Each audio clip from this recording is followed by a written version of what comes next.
go. Let's see. Let's check the stream now.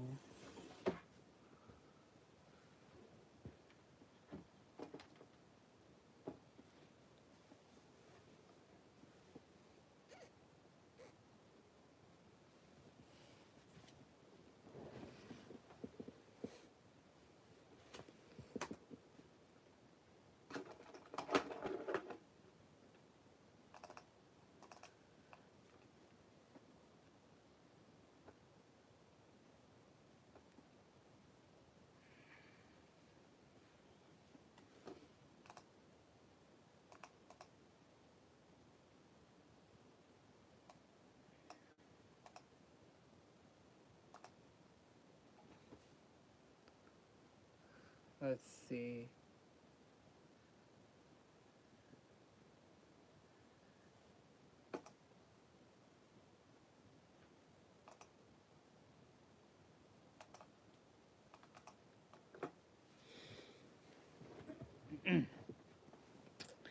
Should get myself comfortable.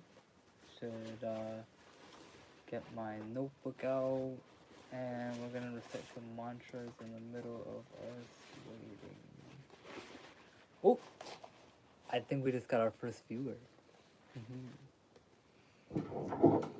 Welcome to the stream.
Welcome everybody to the Iqwanastahab stream. My name is Ken 3 times. I'm the host of the Iqwanastahab, and today we're gonna be reading the Abi. Welcome to the stream. Welcome. I only speak English.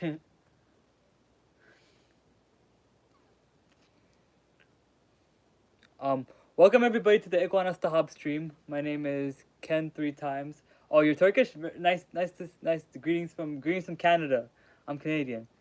But welcome everyone to the Iqwanastahab stream. My name is Ken 3 times, and I am the host. And I'm going to be hosting a live reading of The Keys of Enoch by J.J. Hurtak. So, some basic rundown of The Keys of Enoch by J.J. Hurtak. It is a... No, I'm not Tamil. So I'm actually Canadian, but my background, if you're asking, is, guess what? Not gonna get into that because it's not important. I would say my background, but no, I'm not Tamil though. I'm not Tamil.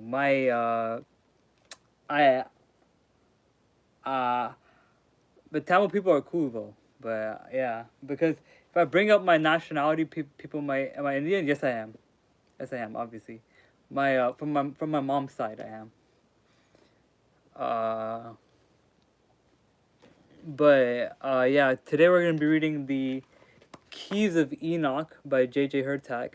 It is a interactive guide towards opening the keys of the universe, opening the keys of mysteries, and opening the keys of mysticism and the Archangel Metatron.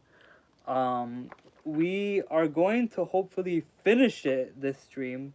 That's the plan. The plan is to finish it this stream. now things might go south and things might not come in our favor, and we might not be able to finish the stream. But there's roughly 50 pages left, and I think if we stay on topic, if we stay on par, and if we stay on the plot, we will essentially be able to fit the mold and fit the how do I say this, the standard on what we set out for ourselves today, and that is to finish the book on stream. We are not ending stream until we finish the book. That's how it works. So we're on page 62 right here. Right here, you guys see right there. Hey, hello, how are you? Welcome to the stream. For Angela Delgado. We're on page 62. And if you guys see right here, there's a huge wall of text, and these are the numbers, these are the letters Bet and Zayin. So you guys are probably wondering, what is the significance of the letters Bet and Zayin? Well, you know what's funny? There's actually a very huge synchronicity right here. There are 7 viewers and 2 likes on the live stream, and funny enough, on this right here, Bet represents the number 2, and Zion represents the number 7. So 7-2 on the stream, 7-2 on the keys. That's how you do it. That's how you grade it. That's how the cookie crumbles, guys. Well, we are at 5 viewers now, but we're not gonna talk about that. Oh, free. Oops. But yeah. Vanilla face. That's hilarious.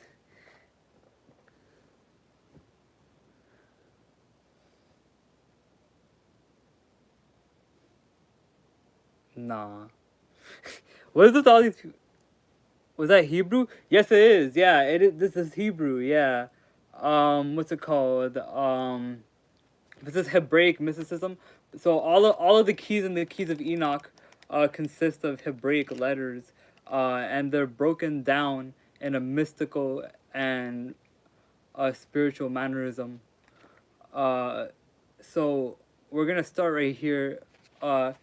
The keys, actually there's a little bit more to this, but the keys to future biology and exobiology are given in the power of Elohim, the throne energy which extends itself through many time cells and has in universes of the higher evolution the ability to extend mind body and create super spectrum species from one light parent body into a multitude of time cells.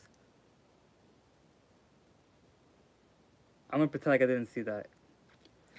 Geometries and beings all synchronized as embodiments of the same mind with different phases of time, so as to cover the face of a light universe with many different time cells, but to govern the membranes of the universes with luminaries functioning in species, and the powers of Elohim.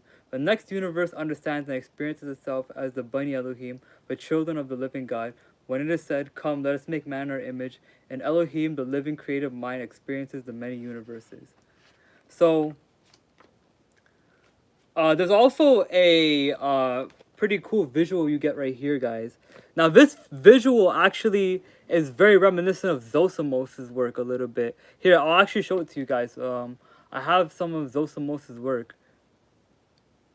Am I mentally unstable? Yes, I am. Yes, I am. I'm 100% mentally unstable. This, if you guys search up some of Zosimos' work, it looks the artistry in here looks very very similar. It's not, but it looks very similar. But in this process that's kind of going through here, it shows that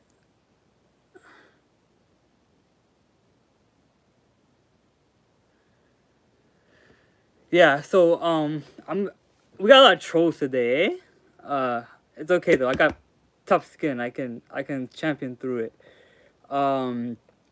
Yeah, so if you guys see right here, there is a fractal pattern within the heart of within the middle of the microcosm.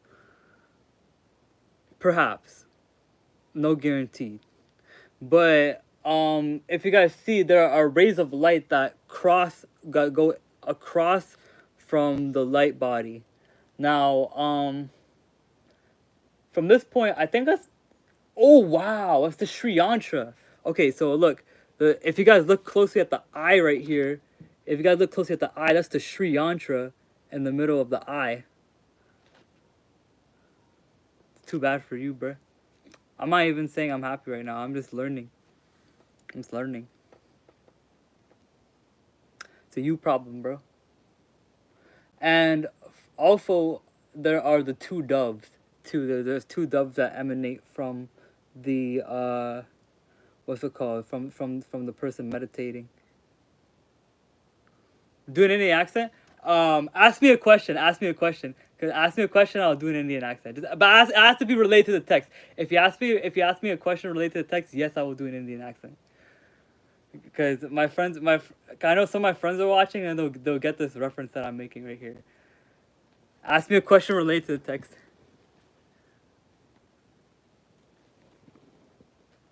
How would it make you feel that when you die, there's nothing, it's over, pitch black darkness, Kalima isn't real? I mean, it's not about how it ends sometimes. Sometimes it's about how the journey was, you know? So it's like, also, I wouldn't be able to feel anything if I saw pitch black darkness. I wouldn't be able to feel anything. That's how annihilationism works, right? How would I feel if I saw nothing? Look, my biggest question towards people who say, "Oh, nothing happens after death," is, when is nothing not happening? Nothing is perpetually happening throughout creation. Nothing is an energy. It's a frequency. It's a wavelength, right? But basically, like nothing basically permeates all creation amongst everything. But when is nothing not happening? You know, like nothing is nothing is perpetually happening across the cosmos. You know, so yeah.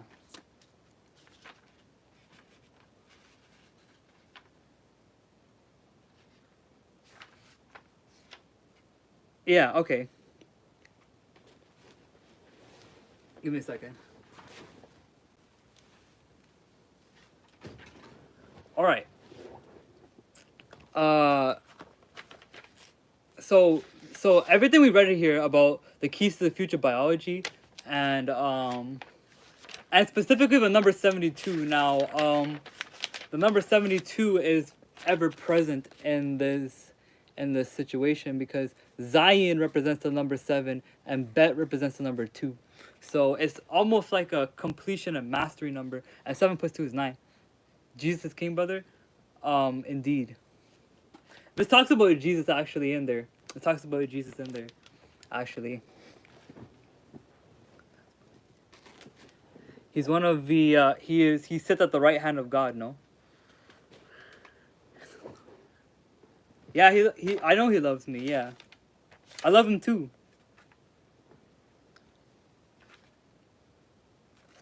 But this key is given as the 8th key of the infinite paradise sun universe. It tells of the Elohim, the supreme creative order of the Lords of Light, who come from different dimensions of creation to create man in the image of the higher sun systems.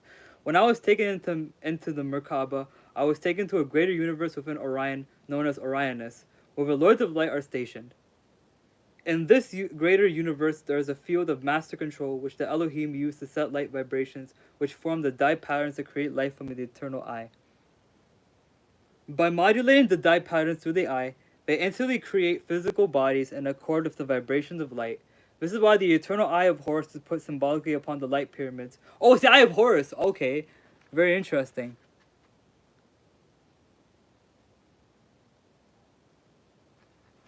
Yeah. So this is the eye of Horus. So this is represents the eye of Horus. I was wondering which eye it was. I thought it was either the eye of Ra, eye of Horus, but it actually clarifies it's the eye of Horus. But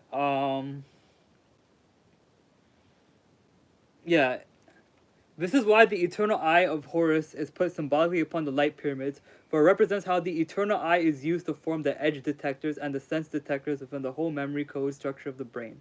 Man, as the highest point on the level of mammalian evolution, is now being repatterned to go beyond the evolutionary breakdown into a new arrangement of his chromosomal patterns in order that he must function as a multi mammalian life force. This new race will be created in a court of Elohim and the Lords of Light to give man the ability to participate in many matter energy.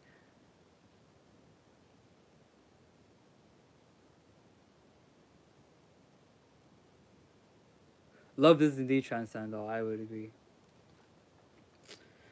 Uh, Energy bodies at the same time, man will thus exist as a fleet being. In this same manner, the Elohim function as a superior spiritual intelligence behind multi-star councils of light and intergalactic midway councils. They determine whether or not the light force of evolution should be speeded up or slowed down by an additional language network. New languages of a whole light vibrational structure is given to man as an outer garment in the same way he generates skin layers, each having cells of communicate, each having cells of memory sensitivity factors of the skin layers that have to be constantly kept alive for various stages of work.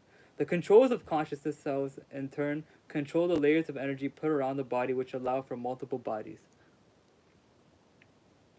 Man can then function as a host to the Elohim when he embodies many different galactic vehicles rather than just one higher self. One expanding light body will be centered within many incarnation channels. So, did I give my life to Jesus? Well, I mean, Jesus gave his life to me. So,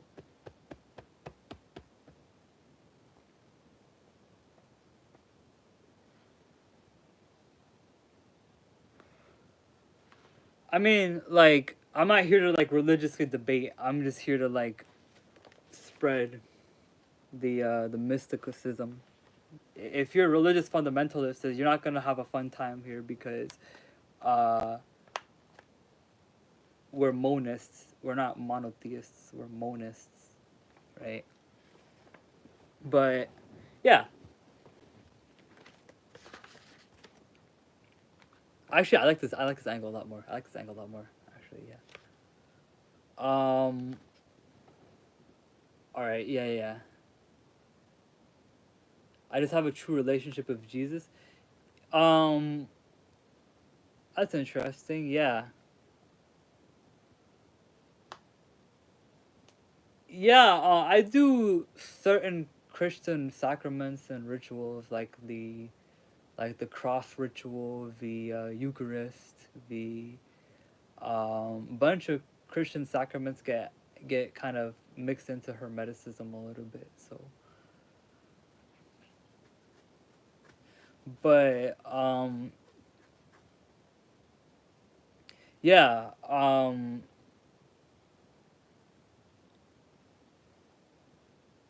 Hold up. Sorry. Let me just read the rest of the book. Let me just shut the fuck up and read the rest of the book. Yeah, the supernatural encounters. You should tell me about it. Like maybe you should. It'll contrast with the story we're reading. But yeah.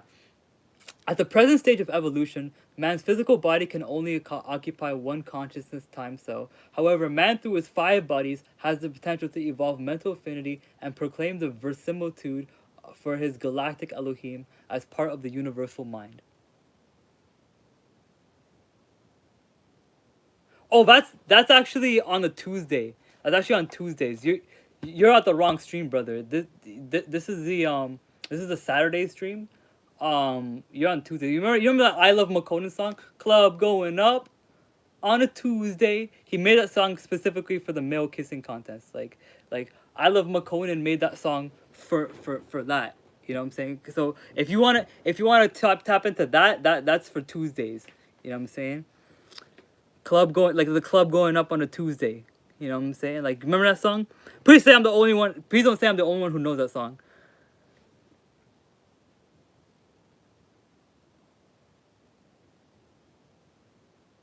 Ah man, Ma. I think that's Ma.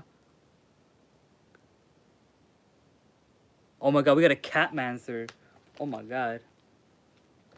But yeah, the verisimilitude can be achieved once the light energy of the five bodies has been aligned to the overself body by way of a Laoesh pillar of light, which in turn must be aligned with the coherent field of the living Christ body so that the overself is free from the solar logos. When the overself is attached to the higher Christ mantle of light, the eighth and ninth chakra field of the Christ light permits the Christed overself to function in as many as 9 dimensions in our local universe as a super species creation.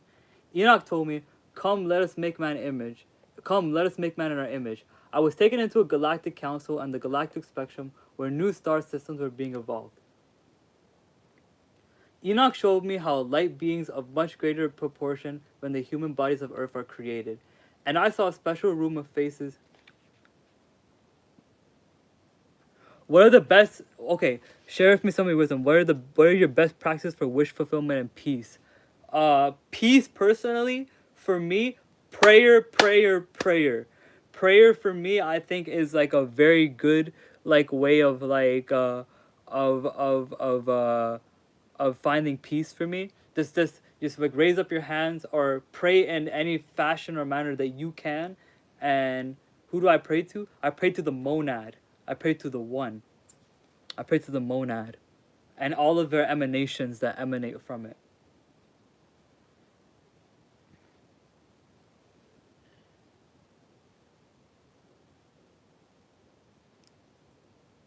But yeah, what are your best practices for wish fulfillment? Now, for me, what I would do is I would typically do like which what I would do is I would like kind of meditate on the thing I have in mind, and then it's gonna sound very oxymoronic, but I would put it at the back of my mind. I put it at the back of my mind, and then kind of let the magic do its work, kind of let the manifestation do its work, and kind of sit there and ask Source itself for like the bestowment of it. But then when I'm out in life and when I'm out in my regular life, I don't ruminate and I don't think upon the things I want. I just kind of like let it be, let it happen, and then just kind of have it come naturally. But um in terms of wish fulfillment, I would say the best thing you can do, honestly, is fasting. Fasting is very good for wish fulfillment. It helps store up a lot of like prana through your system, and it can be helpful for a lot of things. Like especially fasting on, shout out to the most of us information, but fasting on the day of the week that you're born on, also can also kind of help with it. I was born on a Tuesday, so yeah, you should. Yeah, exactly. Because creation to a certain extent is a sign and is a living reflection of source energy. Does not necessarily mean that creation is the source. No, I'm a monist, but I'm not a monist in the like. I feel like monism to a modern extent has been very misrepresented and perverted, because when people think of monism nowadays, they think of like this sort of form of pantheism or panentheism. That is not really what monism is. It, but yeah, it's very interesting. But we're gonna continue to read the rest of the Keys of Enoch because I really want to finish this book probably by of the end of the day, hopefully. Wait, excuse me. Uh, yeah, no problem, no problem. Peace as well. For me, like finding like a sort of like finding a specific mantra or prayer to repeat and kind of envelop your mind across and to like express on a multitude of scales. That also helps with finding peace. You want to like engulf your mind around a certain task or a certain like uh certain action in mind. Like when you're doing something, you want to only do that. You only want to do that. And like when you envelop your mind around a certain practice and you only do that one certain practice, that can help find a lot of peace, because through the one you connect to the many, if that makes sense. Through the singular focus, you connect to a spectrum of different things. Because, and this is something that's even expounded upon as we're reading the Keys of Enoch, the contrast between the one and the many. And if you guys stay within the channel too, we're gonna read some Dion Fortune afterwards, and Dion Fortune also talks about the one and the many. So the one and the many are is a huge like theme across a lot of these spiritual texts that we're reading. Eh, the one and the many is like to easily pragmatize the one and the many. There's there's the internal view, and then there's the external view. There's the individual basis, and then there's the communal basis, right? And so, in that aspect, the one and the many are basically a process of me and you, kind of, in a way, or us and them, kind of, in a way. And it's the and mysticism, instead of thinking of the one and many as a negative thing or like a byproduct of some sort of bad, terrible thing, it ends up becoming the experience itself. Now, although dualism must be trended, yeah, exactly, yeah. Although dualism must be transcended and must be looked past, at the same time, if there was no dualism in this density we live in, there would be no experience in the first place.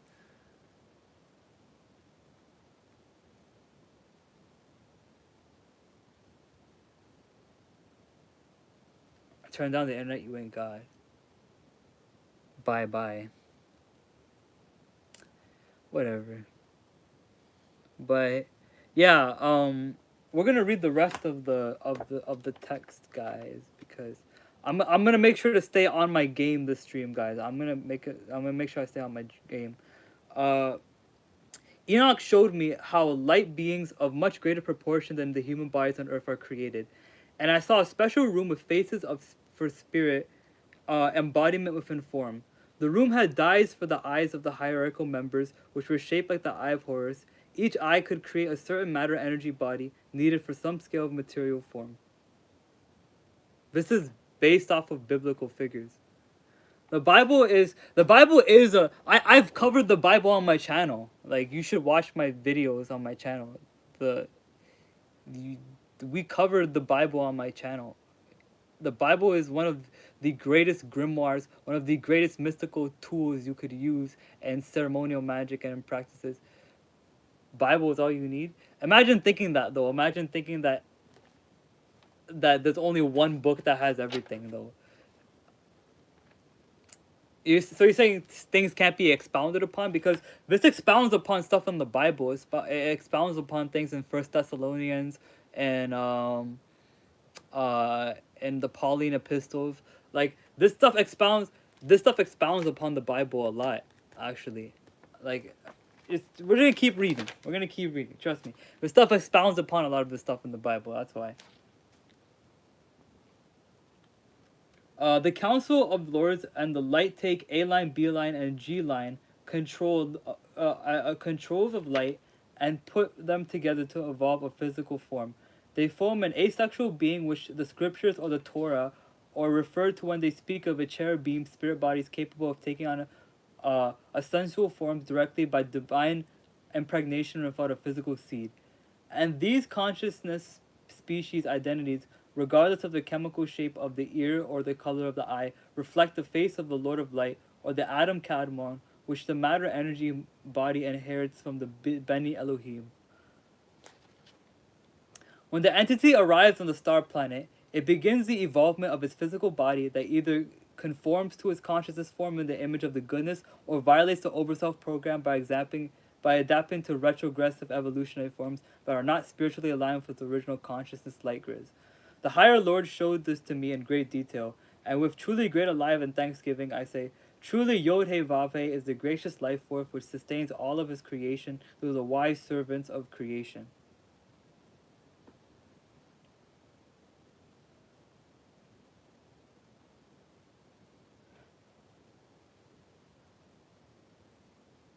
It's an expounding on the story. It's an expounding on the story. Also, if it's all fictional, then why does the Ethiopian church have it in their Bible?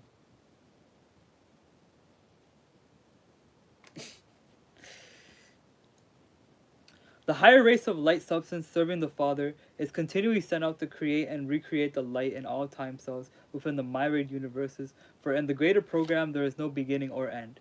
In the lesser dust world, kingdoms of flesh, there are points of comparative growth and comparative death, but all of these are brought back for the original blueprint of the overself creation through super spectrum alignment through a proper spectrum species called the Zohar. They are beings of light who are the incarnation of the Bani Elohim, having the ability to send down their mind body.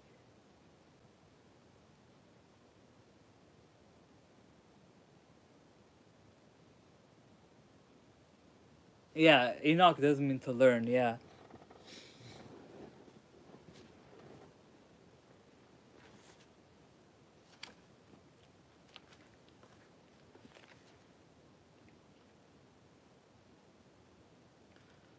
Uh, Thus they incarnate into many time cells to govern the nature and destiny of a life plasma.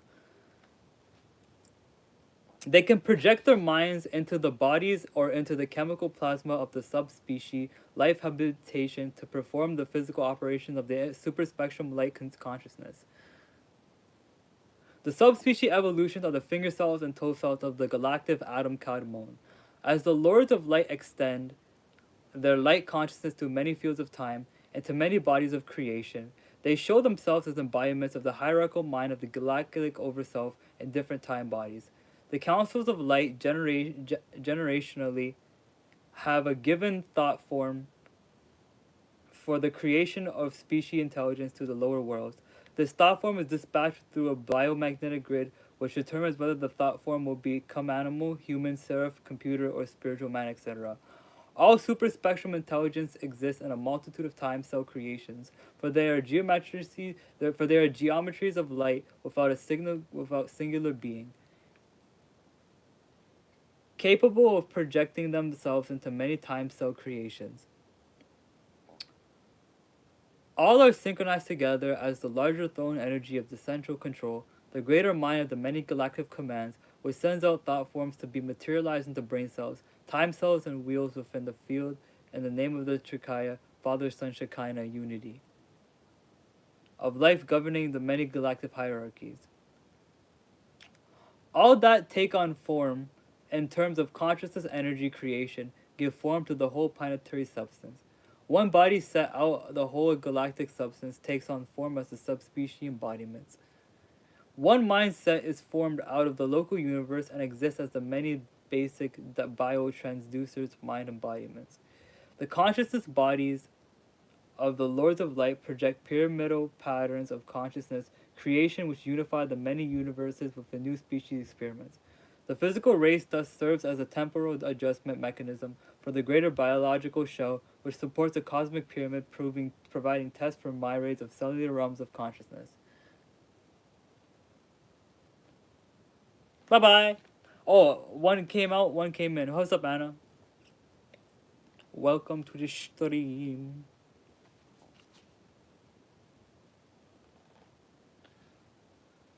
The eternal Yod-He Vav-He emanates languages of light from Metatron, which materialize into form.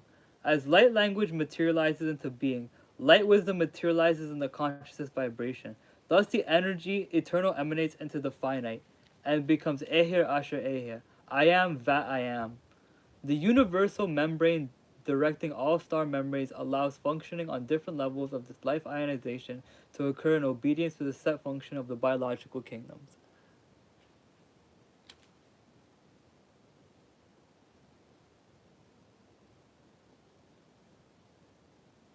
As to you.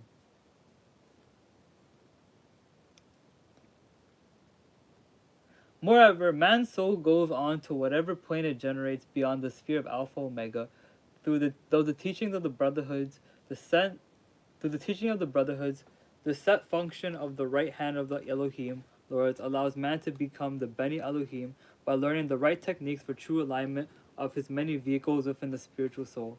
The spiritual soul that does superlative work for the Father is allowed to embrace hierarchical forms within multi-dimensional light experiences.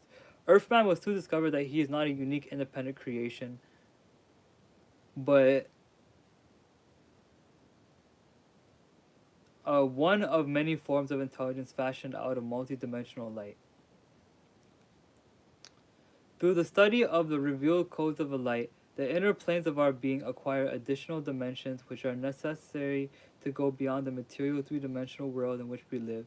They are connected to the total cycle of soul evolutions, and for this reason they operate as a guidance force to make man's consciousness creation beyond the physical electromagnetic null zone, which is the result of physical violation and desolation of the planetary life forces remaining in the edge of a galactic sphere in the local universes.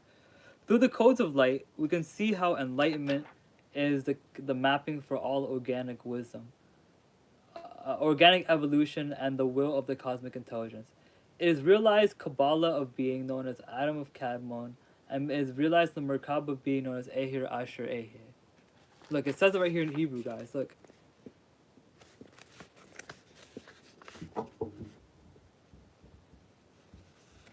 Ehir Asher Ehir.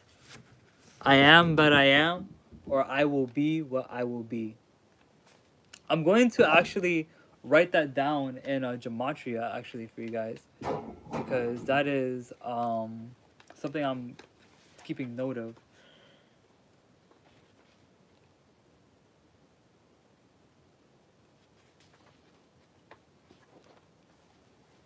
To come in motion, perpetual in motion.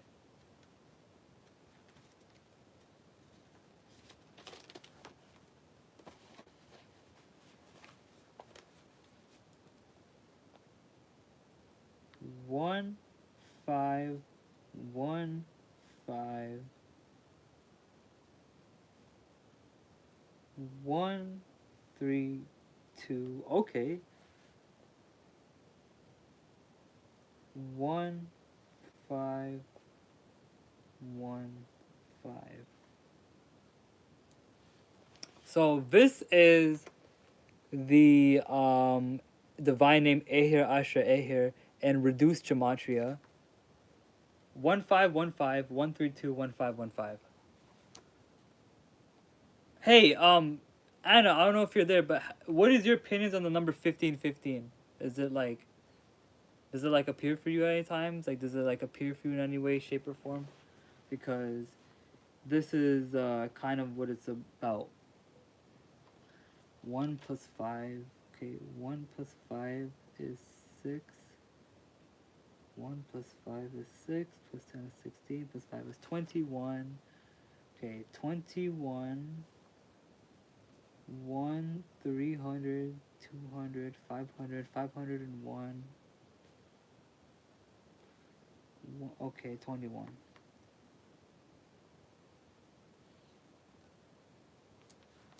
Okay, 42, 43. Let's see. 42, 43, 543. Well, I just did that. Raw. Okay, so this right here is the divine. If you guys didn't see right here, this right here is the divine name Ehir Asher Ehir, or Ehir Asher Ehir, which means I am that I am, or I will be what I will be, right? And what I just did, guys, is I just wrote it in gematria because I think there might be a hidden code within this. But until we figure that out, we're gonna keep moving forward. But is that Hay or is that Chet? Can't tell. I think it's Chet.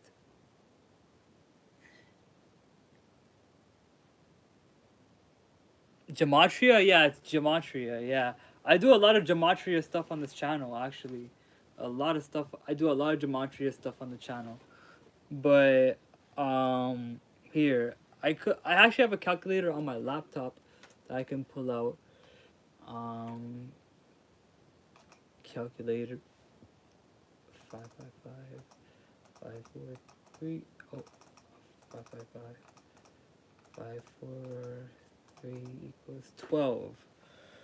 Okay. Wow. Okay. Hold up. I'm pretty sure 36 is divisible by 12. No? Yeah, it's 3. Nice. Okay. Watch this, guys.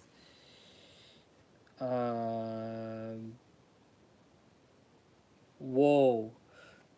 I've ever done a lot, or yeah, I've done those before. That's like baby's first gematria. Baby's first gematria. In fact, I can actually show you something really cool about that. If you press a 1 in the chat, I'll show you something cool about the divine names symmetry right here. Actually, I'll write it down for you. But yeah.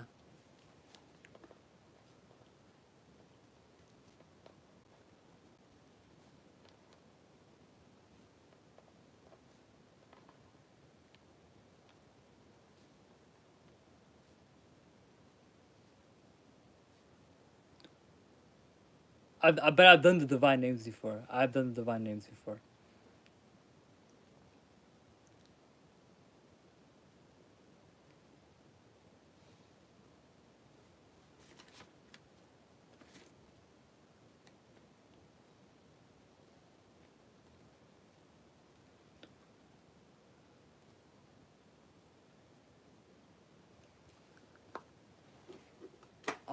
I got something cool for you, Cat Mancer. I got something cool to show you if you want to see it. If you're down to see it, I'll show you something cool concerning the because if you want me to do some if you want me to show you some gematria regarding the divine names, I could provide something for you. I could give you something nice. Yeah. Yeah, give me a second, okay?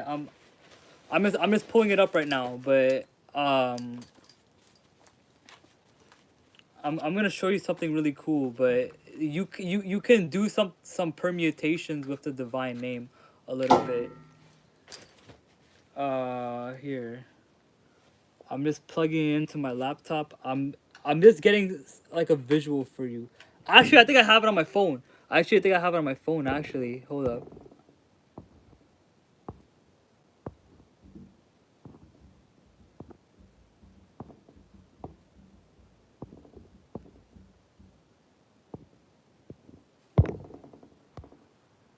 Yes, sir. Okay. Yeah. Look. This is. I'm just gonna let it speak for itself. Honestly, give me a second. But I'm gonna let it speak for itself. That is something that you want to see with the divine name. That's what we want to see with the divine name. But we're gonna do some gematria with the divine name. Now that we got some people in the stream.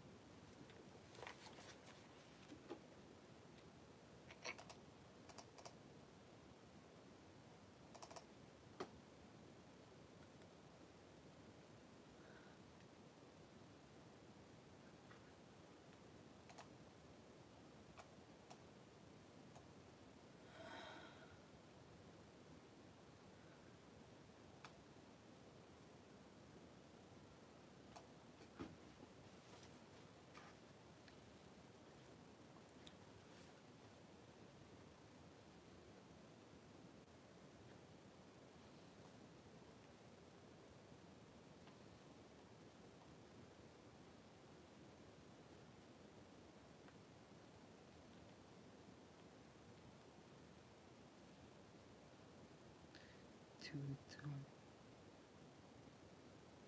6.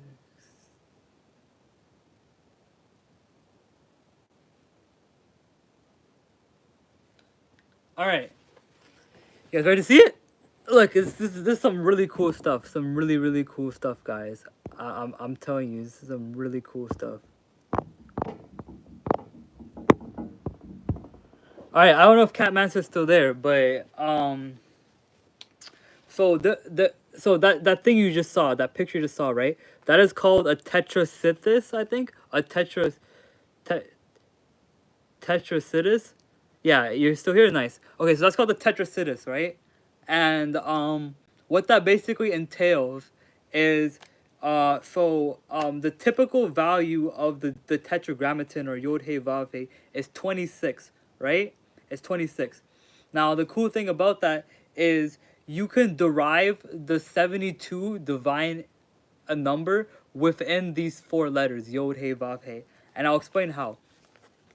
So Yod is valued at 10 in Hebrew, Hey is valued at 5 in Hebrew, Vav is valued at 6 in Hebrew, and Hey is valued at 5 in Hebrew. All in gematria, right? It should sound familiar.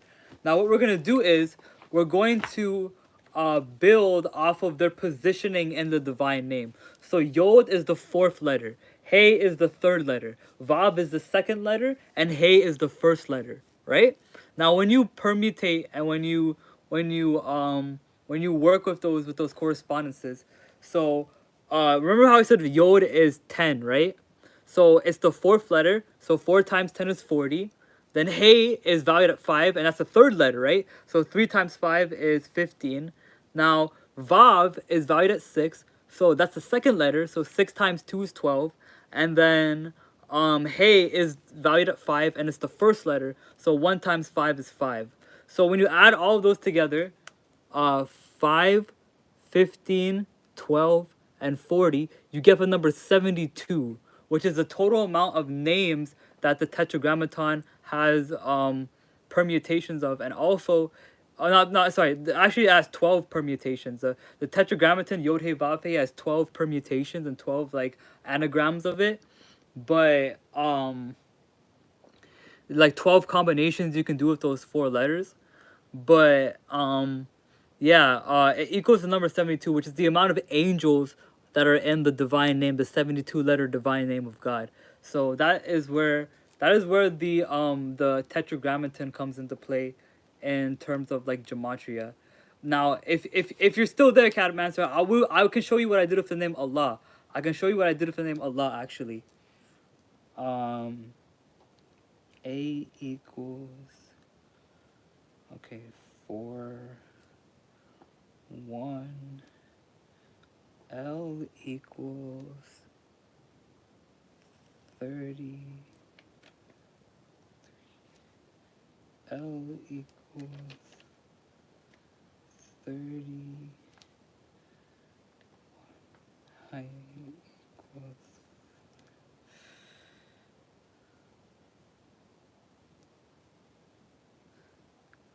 What do you think? So you ready to see? You ready to see what we did with? Oh, sorry, English. You ready to see what we're gonna do with the name Allah? Because that also has geometrical bases in it. That also has a gematria basis in it. But it's like 4 times 1, 3 times 30, 2 times 30, and 1 times 5. 4, 90, 60, 5 equals 159. Alright. So, in the divine name Allah, right? In the divine name Allah, it's Aleph, Lam, Lam, Hey, right? So, it's Aleph, Lam, Lam, Hey. So if you guys see right here, Aleph is the first. Aleph is number 4, right, in the position of this decode. It's 4 and it's valued at 1. Now Lam is 3 and it's valued at 30. Lam value is 2, valued at 30, and then Hey is 1, valued at 5. Right. Now if you do that all together, 4 times 1, 3 times 30, 2 times 30, and 1 times 5.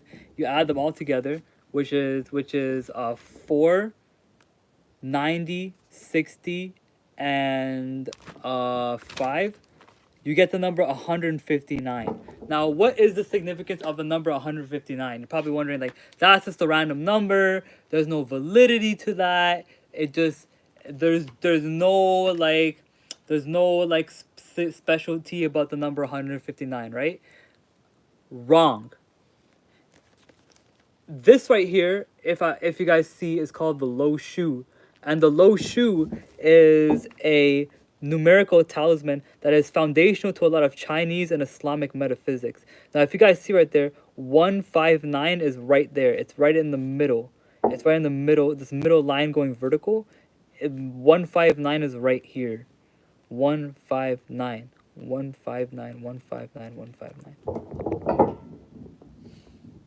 So the most foundational like talisman or sigil to Islamic mysticism, there is a permutation of the divine name right here.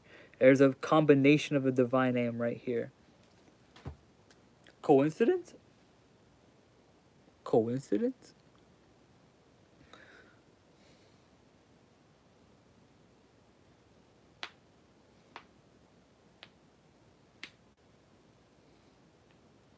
Yeah.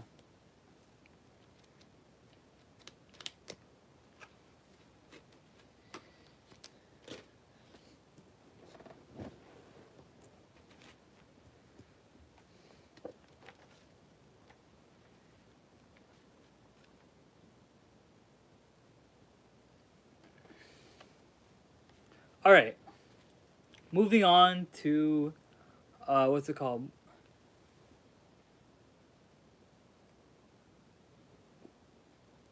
Yeah, 100%, 100%, 100%. Okay, let's read the rest of the book, guys.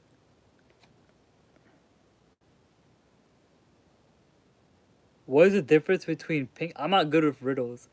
I am not good with riddles. Oh, I've seen this joke before. I've heard this joke before. I've heard this joke before. I've heard this joke before. That's I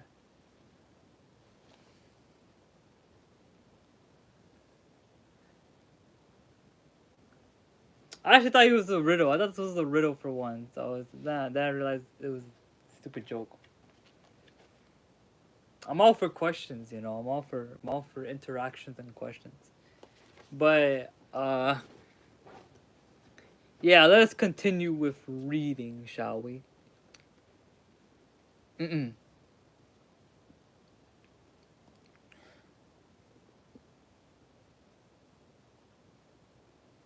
Oh, he's metaphorical. The demiurge is meta.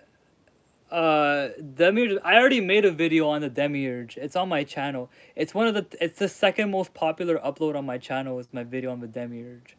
But I already have a video on the demiurge actually.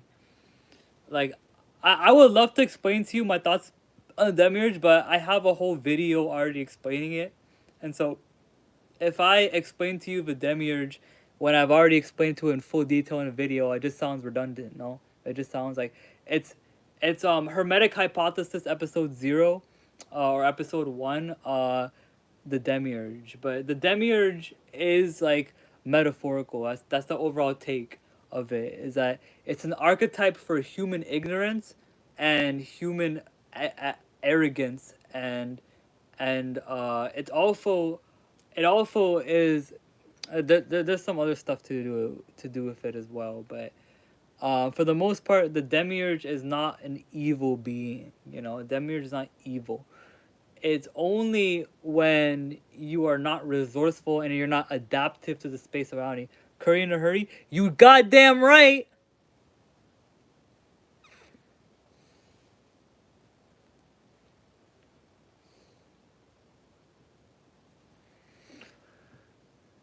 Egregore like? Possibly egregore. Possibly egregore like. It's not too much of a thought form rather than it is like an archetype. It can kind of be like an egregore a little bit, but the demiurge is an archetype for something that does actually exist, and that is human ignorance and human blindness.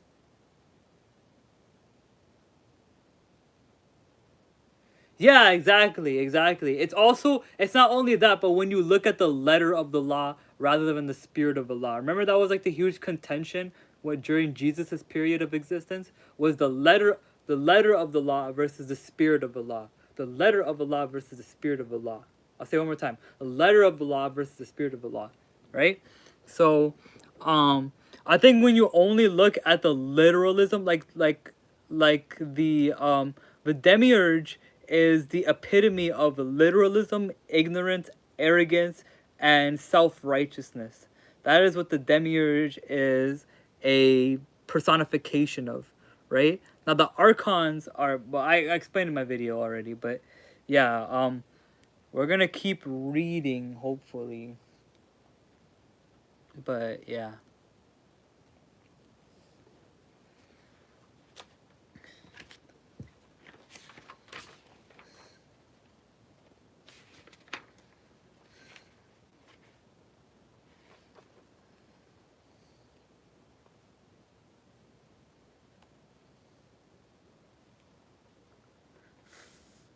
No, it's okay. It's okay. We're here to interact with each other. We're here to have an interactive stream, right? We're here to have an interactive conversational, back and forth kind of stream. It's not just me having a one-sided conversation with the audience. It's here. It's legit, right? It's it's lit. You know, like that's kind of what it is. It's kind of what it's about. Okay, ready, guys? 3, 2, 1. The keys to future history are given in the energies which reveal the divine word at the beginning of time, and in energies which reveal the hidden divine world at the end of consciousness time. The energies will shine as the brightness of firmament and reveal the stars, for they are the same, the many and the one. The first Adam Kadmon, the image of Elohim, is also the last Adam Kadmon.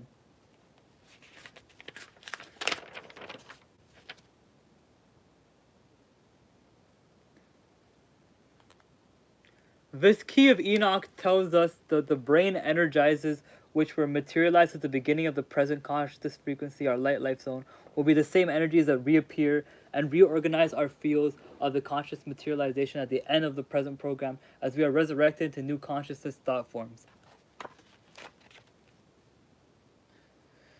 The keys of Enoch are manifested between the first Adam Kadmon and the last Adam Kadmon, and the creation of the thrones and the dominions of intelligent Genesis and Regenesis, the first body of light consciousness which was used to create the program of starseed materialization, is also the same type of light body used to call forth a new life program at the end of the karmic cycle. Enoch spoke of the Corinthian correspondence of the Light Testament. Oh. Hey guys, for all my Bible thumpers, it's got some Bible scriptures right here. 1 Corinthians 15:40-41, where it says, "And there are heavenly bodies and earthly bodies, but the glory of the heavenly bodies is one sort, and that of the earthly bodies is a different sort. The glory of the sun is one sort, and the glory of the galaxy of the moon is another, and the glory of the stars is another. In fact, stars different from stars in the galaxy in glory." The test of 1 Corinthians goes on to say that something quite remarkable. It identifies itself as the key of Kabbalah to the fourth power fulfillment, the eternal key of Enoch, which says 15:42-25. So also is resurrection of the dead. It is shown in corruption, it is raised up in incorruption. It is sown in honor, it is sown in dishonor, it is raised up in glory. It is sown in weakness, it is raised up in power. It is sown a physical body, it is raised up a spiritual body. If there is a physical body, there is also a spiritual one. There cannot be materialization without the energy frequencies which allow for materializations. I'm writing that down.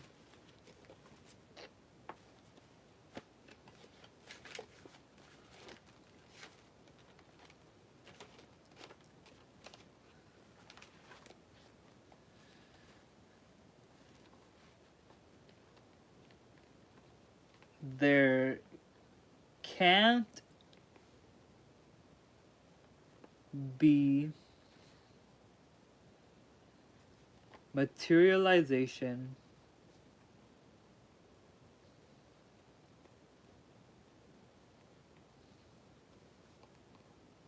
without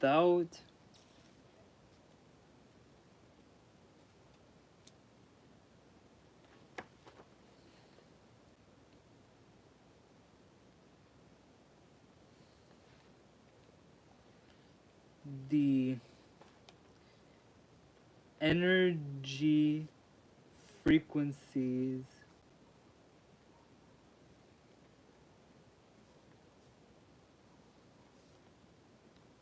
which allow the mandam, yeah, allow the mandam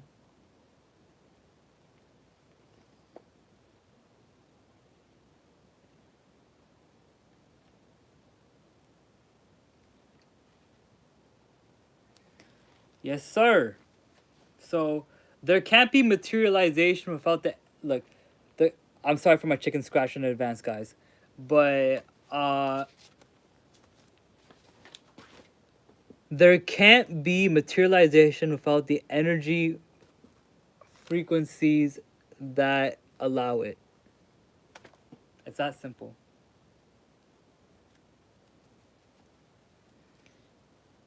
E equals mc squared.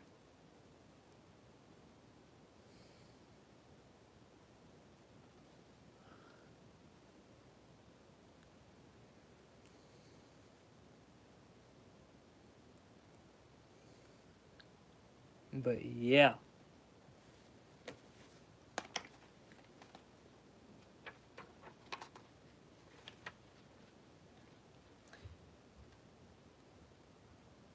It is ever so it is ever so even so written, the first man Adam became a living soul, but last Adam became a life-giving spirit. In other words, the first man Adam was the synthesis of pre-existent genetic and astrophysical river of life which formed the double helix upon the earth. And once the man Adam upon this planet can reach a level of evolution whereby he can transform his matter energy body to leave, he will be able to give life onto the same form or bequeath consciousness direction to other life kingdoms and the process of evolution. Enoch explained to me that if the servant of light were lifted of this planet and taken into other planets of species intelligence, he would use love in the same divine matter, no matter what chemical difference existed with the new species. He would continually serve the Father, for his light body of light, his higher body of light would continue to love all fellow men with the fullness of the image and similitude of a divine self, the Adam Kadmon within every child of God. For this planet is a biochemical testing zone for the house of many mansions, which creates new images to the higher vehicle of the Adam Kadmon. The weights and measures of the kingdoms of God were given to the first creation of the Adamic race of the Lords of Light who came and gave man the qualification to build the kingdom of God from the planetary spheres in the name of the Bani Elohim. The weights and measures that were given to this planetary sphere received, however, a corrupted spatialization of light from the fallen dwellers who were cast into the outer regions of space, and now at the beginning of this new cycle, this planet is to be given a new wavelength and a new mind body of crystal to interconnect with other life stations and to share the life-giving spirit with other creations in the name of Bani Elohim and the Lords of Light.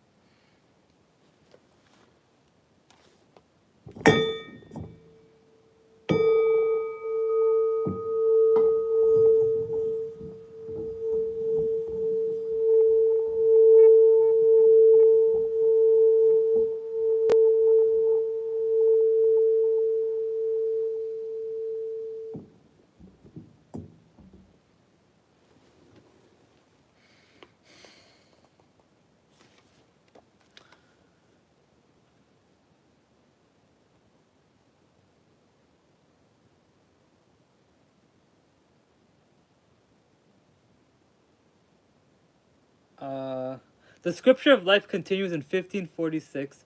Nevertheless, the first is not that which is spiritual, but that which is physical, afterwards, that which is spiritual. During the Alpha cycle, it is, yeah, for your finest interest. During the Alpha cycle of creation, Adamic man as the fallen light body incarnation is seen in contrast to the Adamic man at the end of the Omega cycle. We see the first Adamic man being made by the life process of Yod-He Vav-He directly through star creation in the higher heavens. In the process of extending this creation to new regions of the heavens, the Adamic creation was intercepted by the fallen watchers and transposed into imperfect physical light.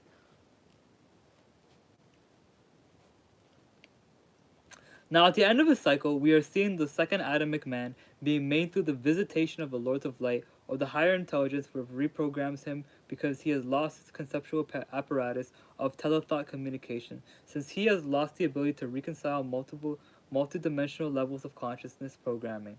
But Elohim factor takes over and programs the survival mechanism of the second Adamic man's identity patterns, so he cannot go back into the light form of the Adam Kadmon.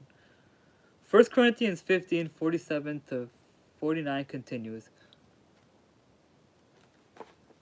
The first man is out of the earth and made of dust. The second man is out of heaven. As the one man of dust is so, those made of dust are also. And as the heavenly one is, so those who are heavenly are also. And just as we have borne the image of one who made of dust, we shall be also the image of we shall bear also the image of the heavenly one. We must understand that in this key of Zohar and in this key from Enoch, the planetary Adamic race upon this dust world creation was evolved out of a fallen magnetic blueprint of higher intelligence trans trans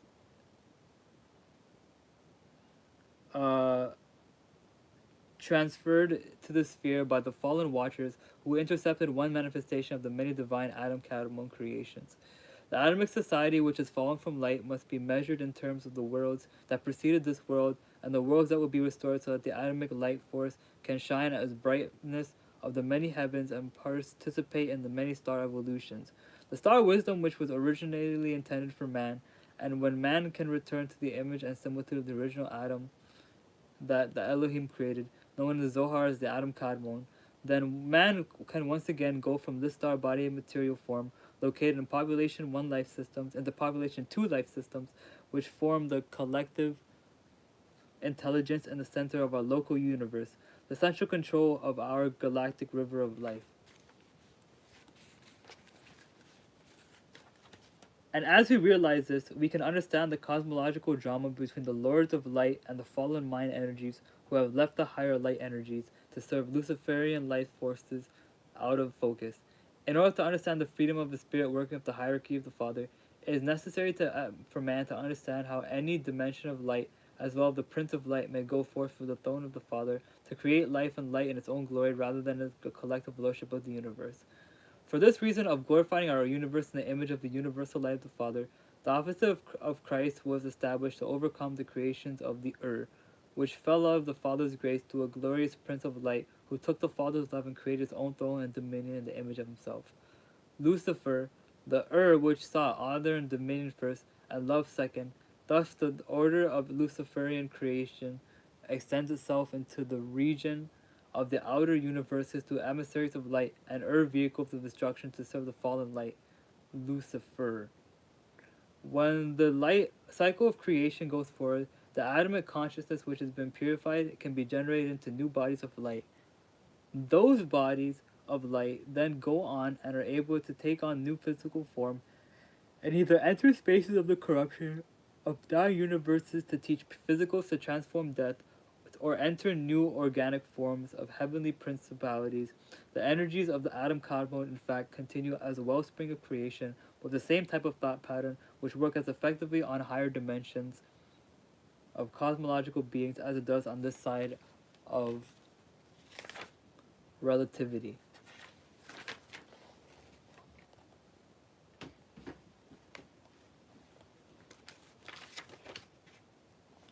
This is because the body of consciousness on this side is interconnected with the body of Christos on the other. The ancient scriptures of the Zohar refer to the Mashiach Christos as the redemptive body of light, working with the outer universe which can come and create a membrane and take that life back into higher levels of star creation to be called the Adam Kadmon, the body of light reigning within the kingdom of the Father. The Adam Kadmon can then step in and out of the time cell, take his life form which is part of a universal program, and adjust the chemistry of his self to invite the living part of quickening organic life still within the transfiguration of Zohar.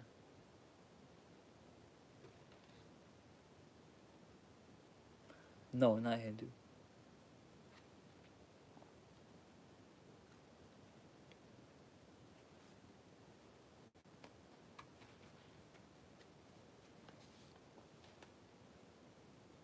However, it is very difficult for man in the lower world to recognize the fallen entities which appear as the light. Therefore, no one is to ascend to the other worlds by instruction from entity unless he receives the revealed vibration of the Father's name, unless he is commissioned to work with man, woman, and child as the Holy Trinity, fulfilling all gifts belonging to the Holy Spirit. For Jesus warns us that false Christ will arise.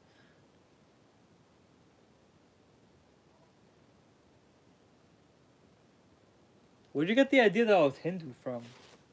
I use certain Hindu elements, but I wouldn't say I'm Hindu.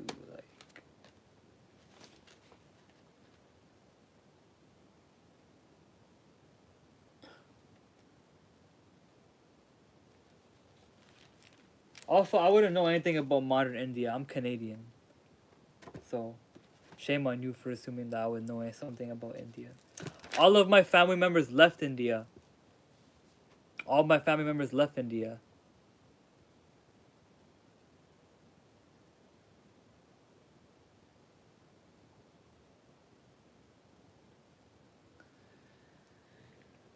I mean, that's my background, but it's not really like defines who I am as a person. I think I'm more Canadian than anything.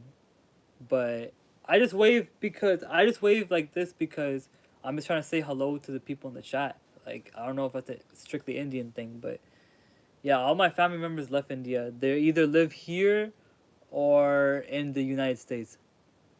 But I don't have much family members in India.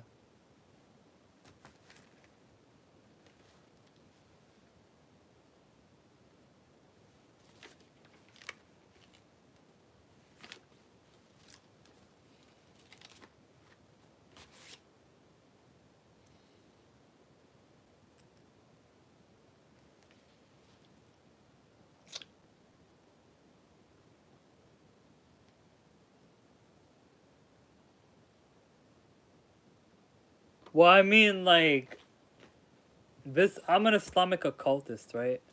So it's like I'm probably just as hated by Orthodox Muslims as you are.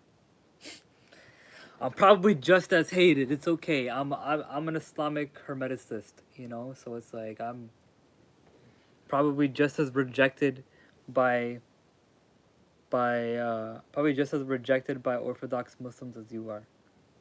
Probably worse because I'm seen as misrepresenting stuff or misinterpreting things or looking at things that only God understands, you know. So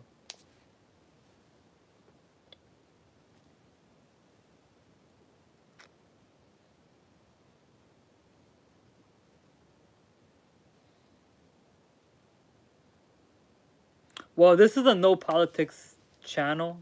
Like this is a no politics channel. We don't really talk about like too much of the political landscape of things. We're just here to spiritually develop. We're here to mystically develop, and we're here to transcend past all the bullshit. You know, past all the politics, past all the identity stuff, past all this, past all that. You know, like we're trying to look past what the world is putting in our face.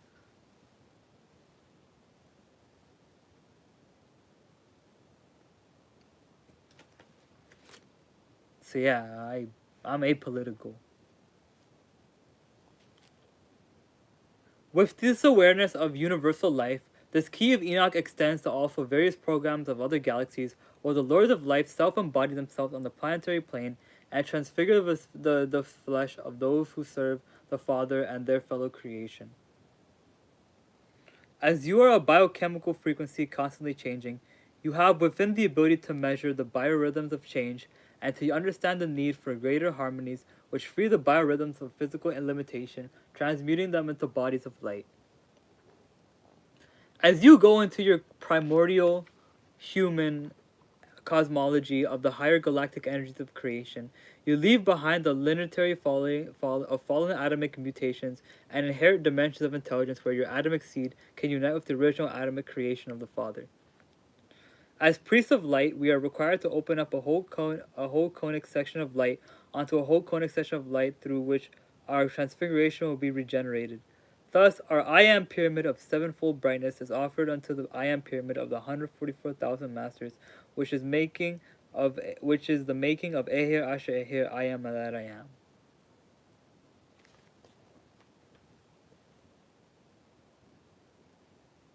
I'm a monist.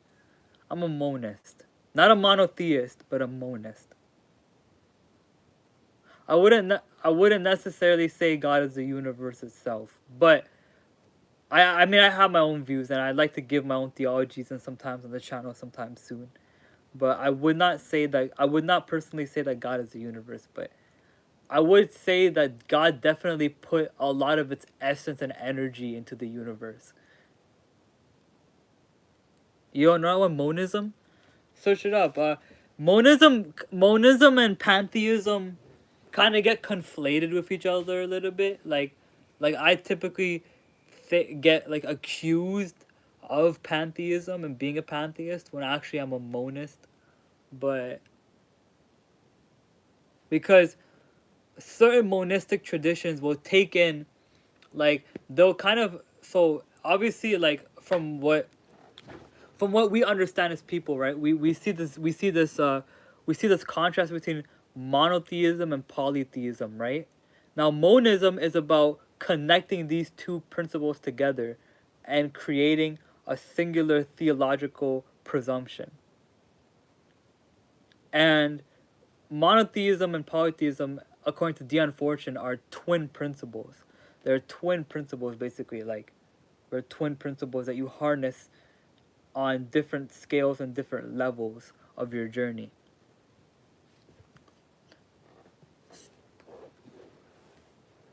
Ooh, 3 viewers. Crispy.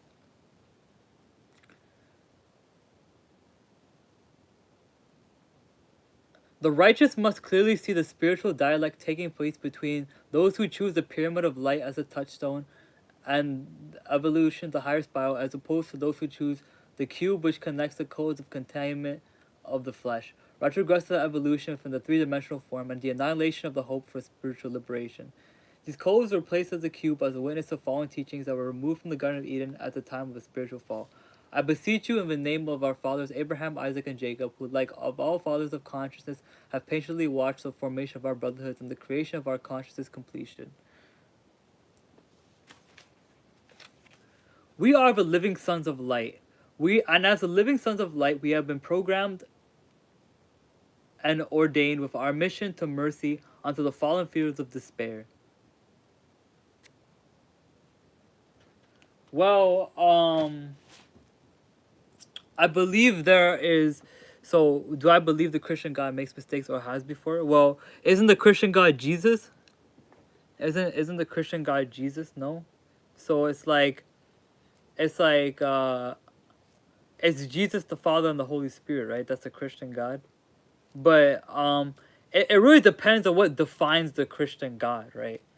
Like, it really depends on what you define as the Christian God.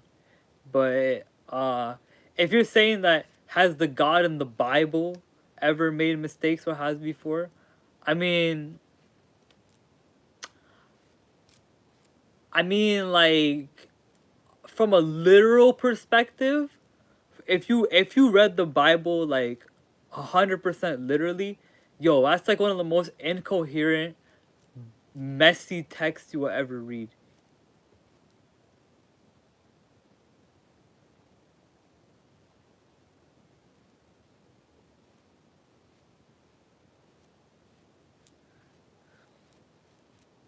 If you read all that shit literally, you're definitely gonna come across a lot of inconsistencies of how God is. But if you and biblically speaking, but if you read it from a from this kind of perspective that the Keys of Enoch is putting it on, from a pneumatic perspective, and another thing is that Elaine Pagels covers this a lot too in her Gnostic Paul. There are two readings of scripture. There's a mental, like physical reading called the psychics, and there's the spiritual, like symbolic and occultic reading called the pneumatic reading. So in terms of pneumatics, right? Um in terms of pneumatics, like what's it called? The Bible is a pretty straightforward and pretty solid text. However, on a literal and physical sense, but the Old Testament, if you ever read like books like the Sefer Bahir, the Old Testament is actually a very powerful grimoire. It's a very powerful, like, ceremonial magic kind of book. And I have like spent I've been trying to spend a lot of my time decoding a lot of the rituals done in Leviticus and Deuteronomy. Haven't gone to too much luck just yet, but I know that there's deeper stuff in there that like just in the Torah specifically, that has a lot of crazy magic in it. Because Genesis, if you guys check out my channel, there's something called Genesis chapter 1. You've been lied to about Genesis 1. So Genesis is one of the like most interesting, I think, Genesis to me is one of the most interesting books in the Bible because it covers a lot of heavily Lilith. It depends on what type of Lilith we're talking about, because there are many different aspects to these forms and these entities, right? So what's it called? There's the clip off. There's the clipothic Lilith in the Kabbalah, right? There's the clipothic lunar Lilith. Then there's the night creature Lilith. Then there's the Babylonians who venerated a goddess named Lilitu. Yeah, the Talmudic Lilith. Yeah. So this is my biggest rant about that whole story. That story comes from the Talmud, right? That story comes from the Talmud, and people will only quote that Talmudic scripture. Like people will be like, "Oh, like this about like rabbinical scriptures or like oral Torah stuff," but then when the Talmud has one story that just people want to use for their own political agenda, they'll just push that like, oh, this is true. This like most people who quote the little story cannot tell me that will not be able to tell me that the story comes from the Talmud, right? So if you want to claim, like if people want to claim that the way that little story is written is 100% true, you would have to then concede to the fact that what rabbis write are true, and unless you want to like conform to that, which I'm not saying there's anything wrong with that, but if just know what you're signing up for when you speak about stuff like that. 100%, just know what you're signing up for. But yeah, we're gonna keep going.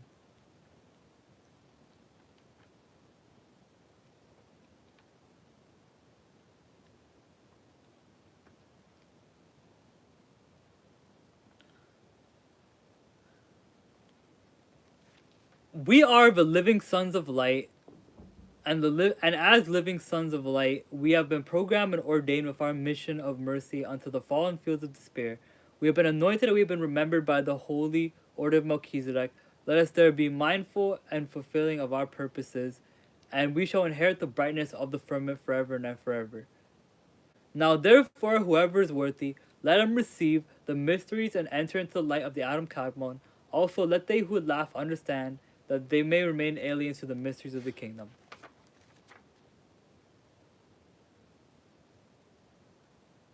Nice.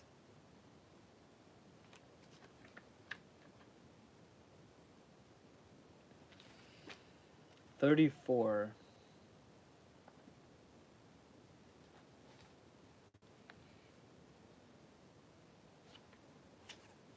Hello. Welcome to the stream. We're gonna take a quick break. Actually, we're gonna take a quick break. I have to pray. And what we're gonna do is, guys, we're gonna take 5. We're gonna take a nice break. I'm gonna get a drink. I'm gonna rehydrate. I'm gonna pray. I'm gonna spiritually purify myself, and then we're gonna get back into it. But I'm gonna take 5. Hopefully, all my viewers don't go. But I will show you guys a green screen thing.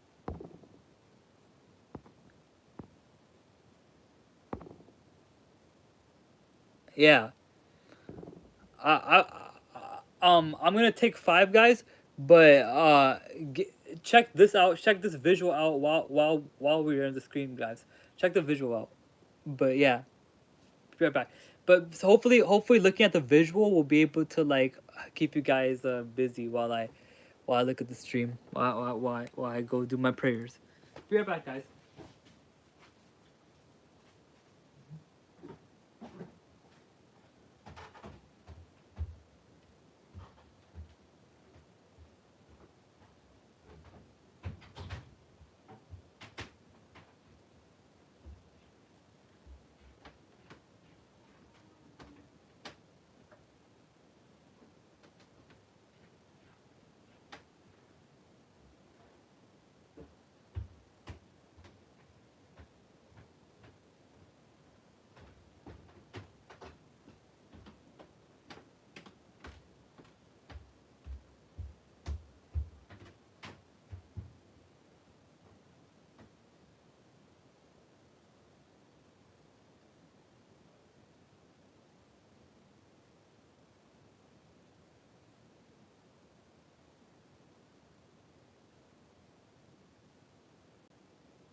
All right.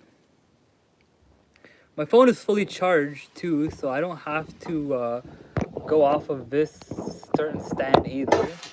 But how long is it gone for? 6 minutes? Hopefully 6 minutes is not that long, guys, because I don't know. But yeah, there we go.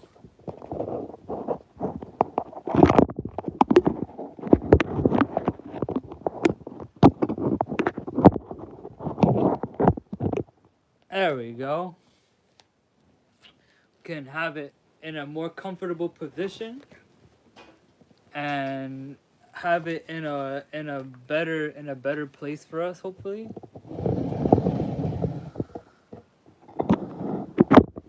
It's all now. Yeah, 100%. Oh, you stayed? Wow. Thank you. Thank you. Thank you. Thank you. I appreciate that. But we're gonna read the rest of this now.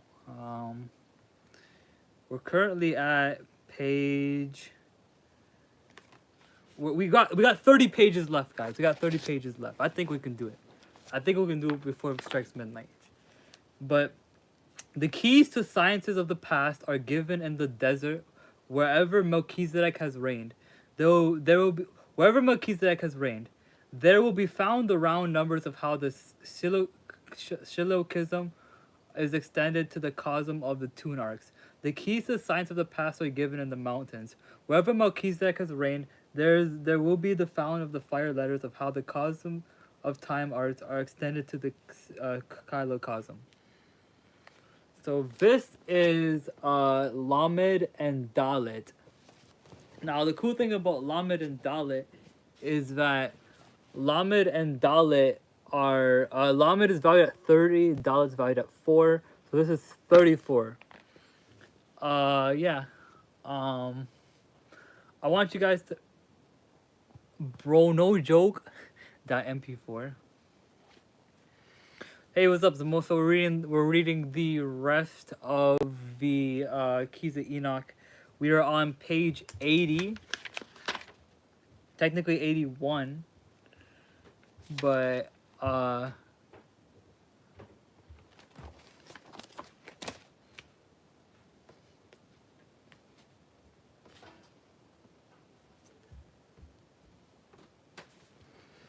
yes, sir.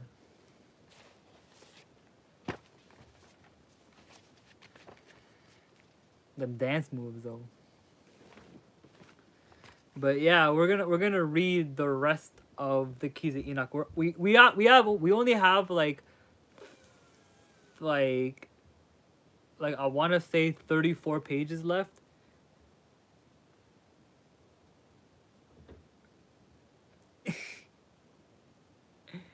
That does have to be made an emo, yeah. But yeah, so key number 15 tells the Children of Light to look at the ancient megalithic sites at the Teotihuacan, Palenque, Tiwanaku, the towering basin, the Stonehenge, the Great Pyramid, and the Sea of Galilee to see the round numbers. The calculations of oh wait, hold up. Okay.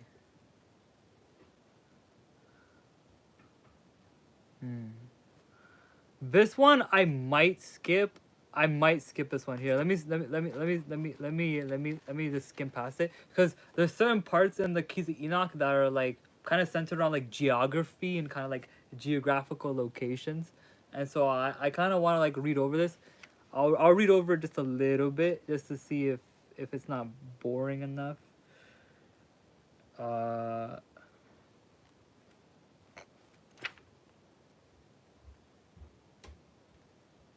Okay, yeah, the most you're gonna like this. You're gonna like this. Okay, yeah. Okay. This one's got some nice downloads in them. This one's got some nice downloads in them. But yeah. Key number 15 tells the Children of Light to look at the. Okay, I already read that. These and other astrophysical sites are points of contact with the greater universes, which show are part of the Kaleocosm, are part of the collective interplay of 1,000+ universes intersecting with the categories of both physical and non-physical intelligence.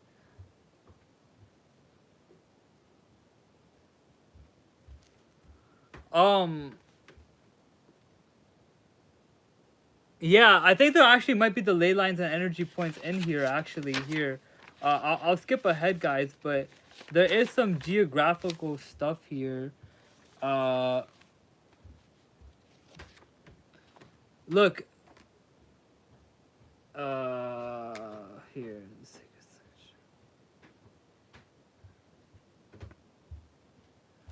Are you guys familiar with the map of Central America?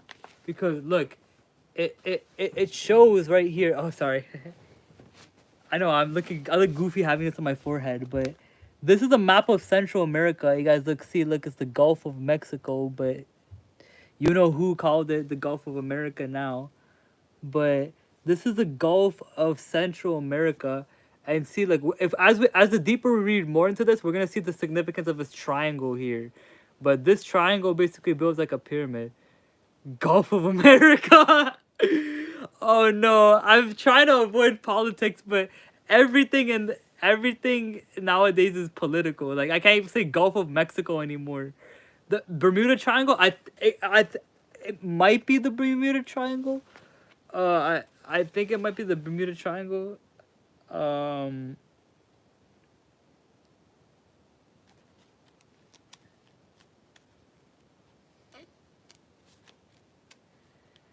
Central American is heart chakra. Okay.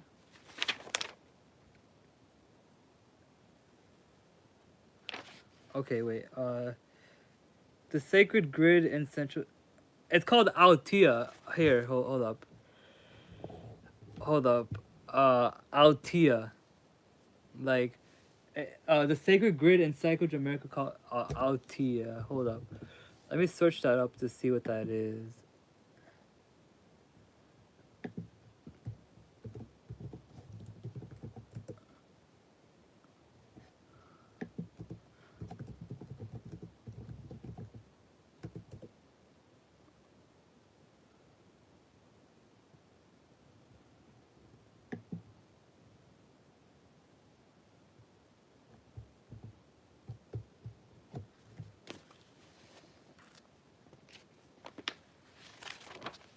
Yes, sir. This is a nice active chat, guys. This is a nice active chat.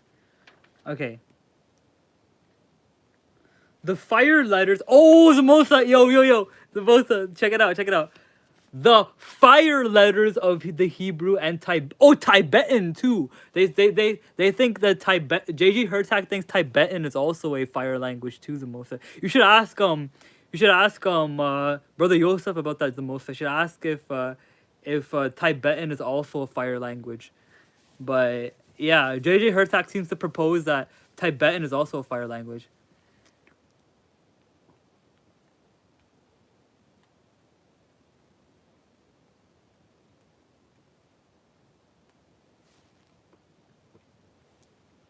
Yeah, it says it right here. It says it right here. The fire letters of Hebrew and Tibetan.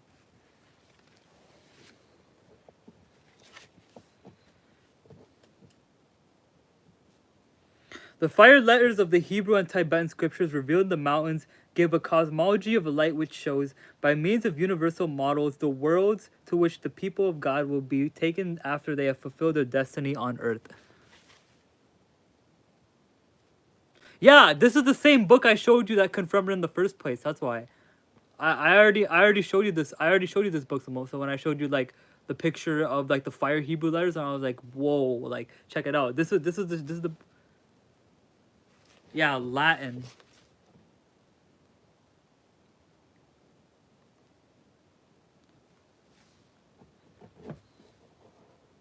But I've already showed you this book for Zamosa in terms of like confirming that Brother Yosef taught about Hebrew being a fire language, because yeah, I already been knew that this book confirmed it.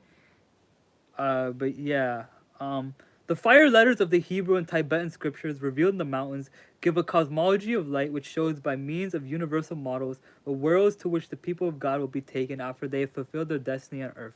Hence, these fire letters are the unique angles of letter grid transformation between the geometric patterns of the earth and the heavens, where both human and heavenly beings share the same cosmological signature.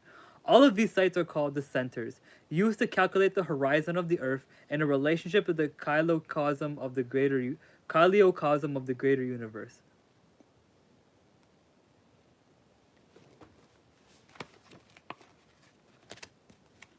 These places were also used by the Lords of Light to encode and initiate the races of the world, and those who encoded these races will once again return to it and gather their remnant seed.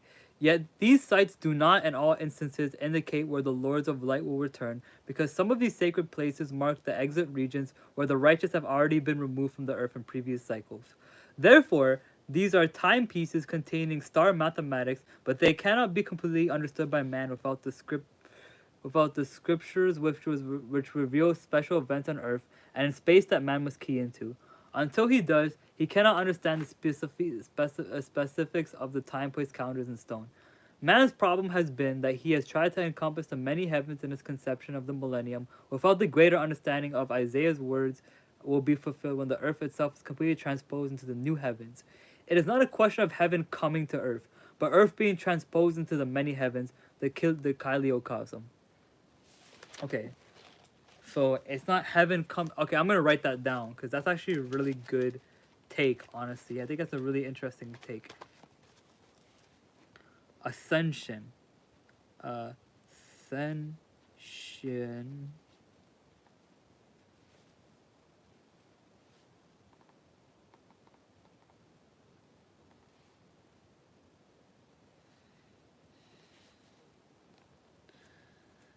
Heaven.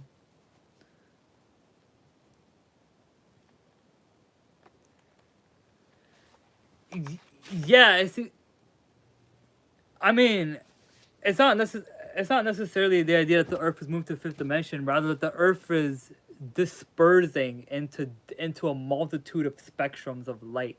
Basically, you could say it's like the fifth dimension, though. 100%, you could say that, but what I like is that it's not saying, oh, it will happen at this time, or it will happen at that time, or happen at this area, or that area with this person and that person and this thing and that thing. It's just like saying that the earth will basically dissolve into and become part of a greater system.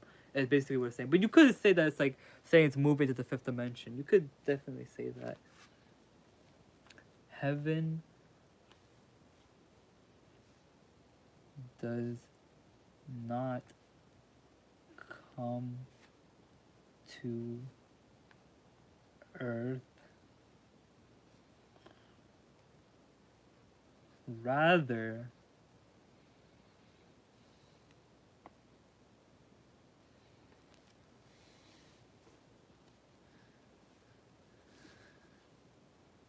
yeah, rather the earth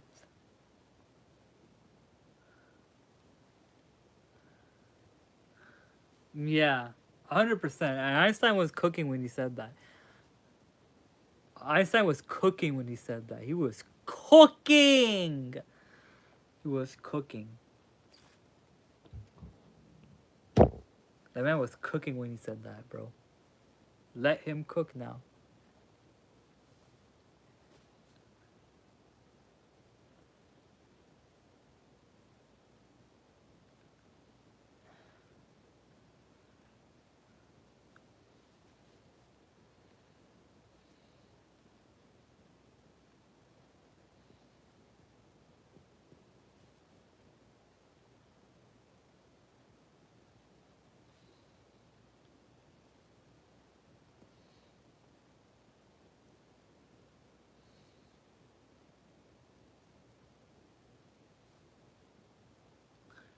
All right.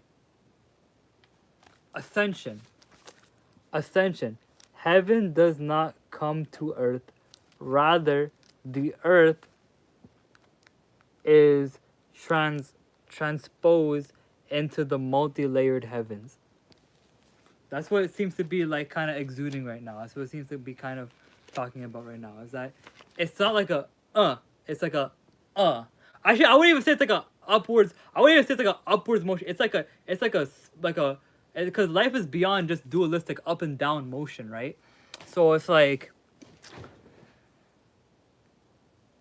okay, yeah, see you soon, bro. But it's beyond just up and down motions that life is about, right? So in that aspect, it's not just the earth. You don't want to see the ascension process of the earth just going upwards. It's actually going like like like it's more going like this. It's more going like this. It's not going like up. It's more going like it's dispersing basically.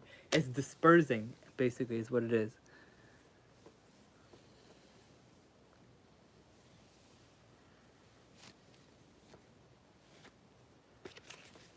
Let's see.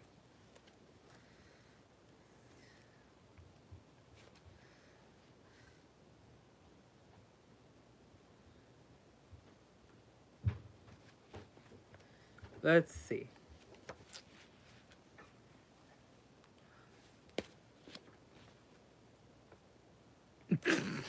Two people left the stream. Damn.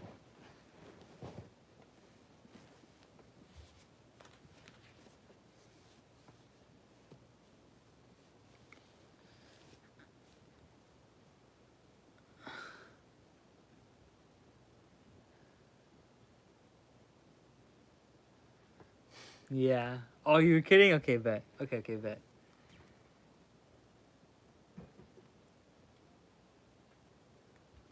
Da Vinci was goaded too. Da Vinci has some validity to him. Da Vinci is valid in these streets. But yeah, anyways, therefore, when man can understand the kaliocosm, then he can move out of the imprisonment of being within his linear concept of the millennium, which is his reality. Remain in an unopened thousand-year cosm of static space. As long as man remains in this dead space as a host to linear time, he cannot have creative correspondences with the lords of light who desire to interconnect with him. The key speaks of where transplanting has happened before in the deserts, asterisk, and in the mountains. This transplanting is indicated in the ancient cosmologies as the speaking of the image of the horizontal space that runs through the blue dome of the heavens.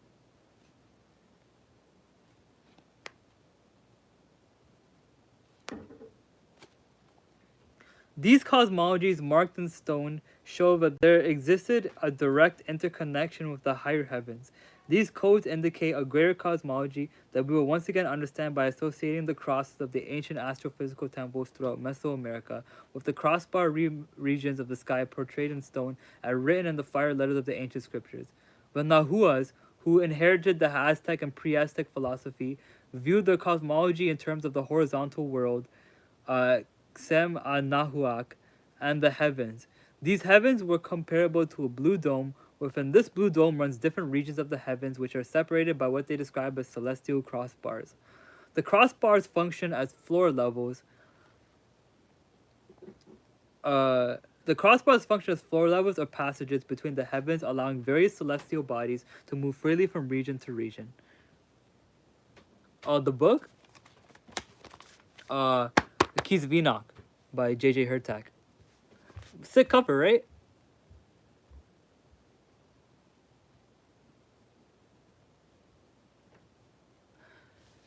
Okay. Let me say so. Oh, thanks, Mercy, by the way. Um, the whole thing about the simulation part, I'm gonna get to that in a second, but uh, I want to get to reading this in a second, but I'm gonna say this though. There's a simulation aspect or procedure to reality. There's a procedural simulation aspect to reality, but it's not the full picture. Yes, there is a simulation part of living in this life. There's like a simulatory part of living this life. Like to a certain extent, like the experiences we have in the third density is a simulation of a greater experience.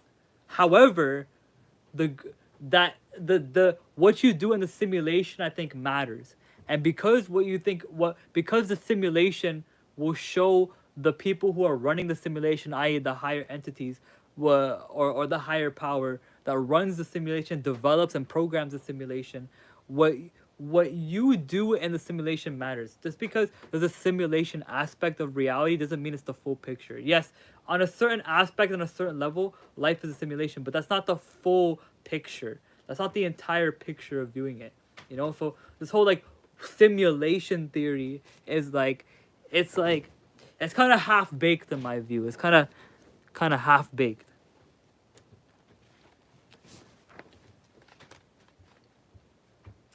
Hence, the crossbars together with the cross of light and the four-lated cross configurations mark the sacred places on the earth where the Merkaba came from the heavens to the earth and rose again from the earth to the heavens. Crosses were used in religious practices even before the message of Jesus was preached in Mesoamerica.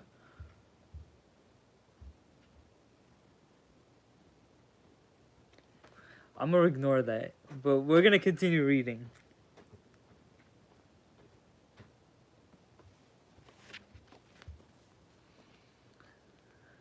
They were used to indicate the life-giving fusion of divine wisdom with the primal element of earth, taking place with the energy grids, which are called as tools for the transposing of energy into life.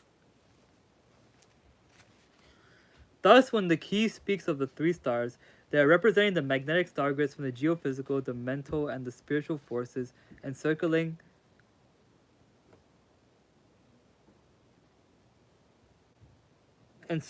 the planet, which are used by the orders of light, which is a which is a synchro similarity to implant knowledge of the world intelligence. When these three forces are unified into one configuration of consciousness, man will participate in the tripartite unity of the physical, mental, and spiritual confirmation grid.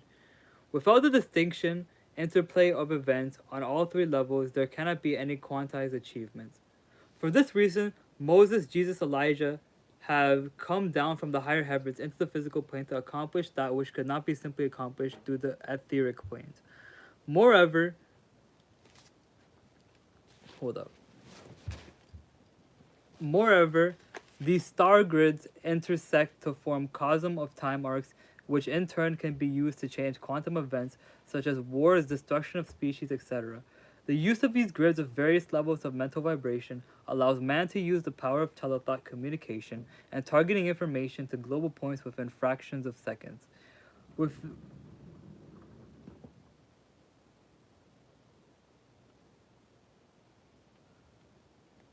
honestly, this is like a cutthroat society that won't allow us to sit and ponder about our existence too much. So yes, I do freak out by existence. Like sometimes I freak out. I don't really freak out about my like spiritual, like in the grand scheme of things, existence. But sometimes I freak out over the fact that I have like a functioning life. Like I created a life for myself, if that makes sense. Like I created a life.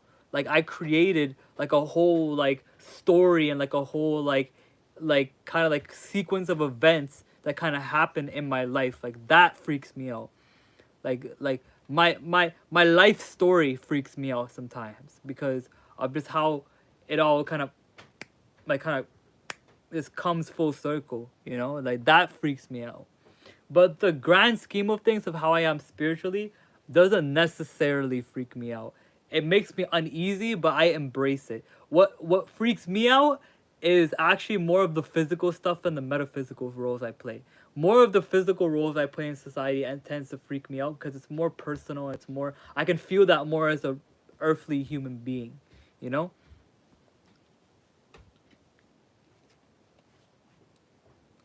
Moreover, these star grids intersect to form cosm of time arcs, which in turn can be used to change quantum events such as wars, destruction of species, etc. The use of these grids of various levels of mental vibration allows man to the power of telethought communication and targeting information to global points within fractions of seconds. With this communication, the psi grids of mental communication throughout the planet can be altered and new resonance patterns can be recreated to replace the levels of negation.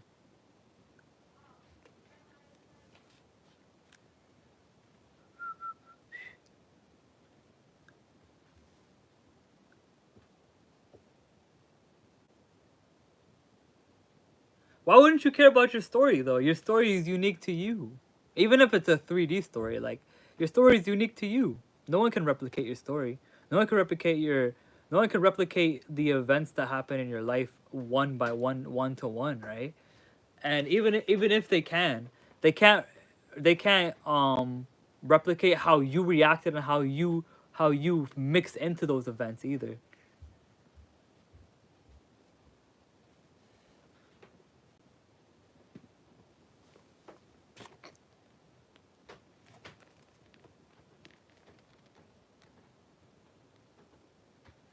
Within this communication, these grids are also incarnation grids, which part of a lattice network of spiritual embodiments to the Aryoku universe. Enoch explained to me that these are the places where the higher incarnations take place.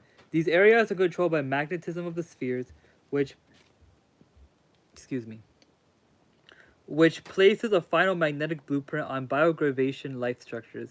In other words, these structures are biological energy packets seated along the magnetic arcs of intersection of a given planet. These grids allow for greater degrees of creative genius to be incarnated. A careful study of certain magnetic grids alignments in the Near East will reveal the footprints of prophetic work manifested between Egypt, Israel, and Syria. Enoch explained that Israel and Tibet are equivalent to brain centers in the left and right hemispheres of the planetary mind. They are places which have had the highest prophetic incarnations due to this present cycle, which is why these two incarnation points have been under continual persecution by the force of... I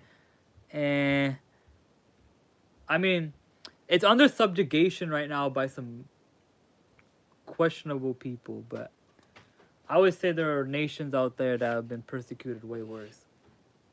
But that one's a little bit of a political statement, though. Nevertheless, these grids are connected with the veils of light that are placed between the worlds. Therefore, they can be moved aside by the watchers who reign with Michael and who give a name and seal that will open the grids of the presence of the Lord, the Father, and the Ancient of Days. Thus, the forces of Melchizedek are in control of the initiation points in the Tarim Basin and in the timepieces of the Great Pyramid, aligned with the energy grid behind Megiddo. Masters of life previously have incarnated in India, Mesoamerica, and South America, in previous cycles such as Hamsa, Dharmakitsu, Yogisvara, Quetzalcoatl, Viracocha, etc. However, the present codes for super species programs have been placed in Tibet and Israel. Consequently, yeah. Consequently, these incarnations in incarnation grids have correspondences to planetary cycles or portions of a great planetary cycle revealed to physical planets by incarnations by the Lords of Light. These Lords of Light usually come as trinitized unfoldments of a divine personality, as seen in the threefold body of Osiris, Horus, the trichaea of Buddha, Abraham, Isaac, Jacob, and Moses, Jesus, Elijah. They represent the trinitized unity of combining creation, salvation, and regenesis.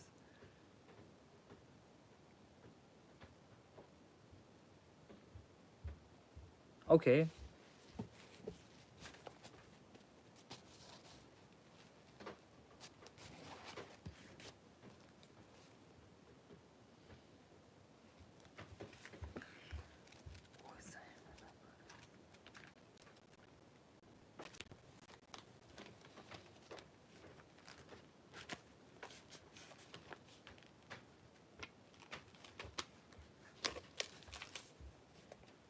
Give me 1 second, guys. I'm gonna write that down.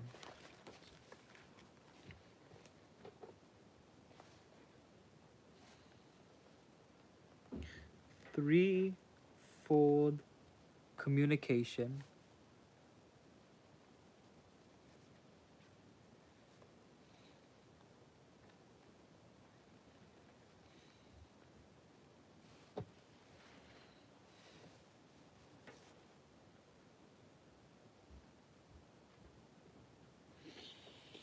Creation, salvation, or regenesis.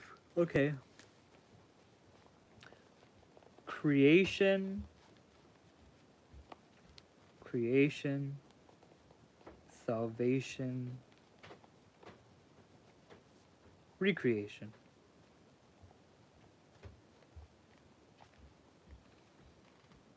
All right, threefold communication: creation, salvation, and recreation. This is nice, man. This is nice. I'm almost done the notebook, actually. I'm almost done the notebook. That's nice. That's nice. That's real nice, actually. I almost finished this notebook, guys. I'm almost done the Keys of Enoch too. We're only like 30 pages left.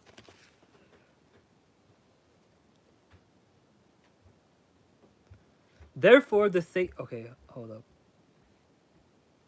These lords of light come as way showers to prepare man for the shift in his life cycle. They show how the incarnation, resurrection, realignment can take place in the human time frame. This is a fulfillment of Psalm 104, which speaks of a man beholding. Mountains proceed to ascend, valley plains proceeding to descend, to the place that you founded for them.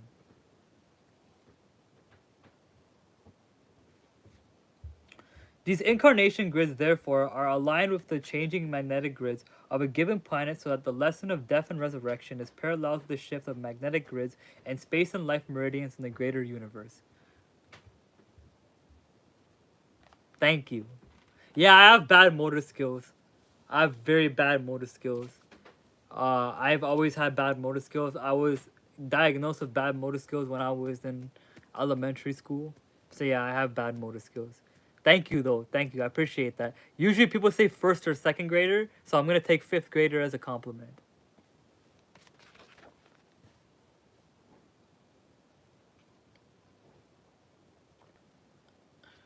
Therefore, the sacred trinities would form the thresholds of higher evolutionary creation. Come here to give the final coordination. The final coordination is organized by the Order of Melchizedek, who is in charge of organizing worlds created by the outpouring of light under the command of the Order of Michael and Metatron.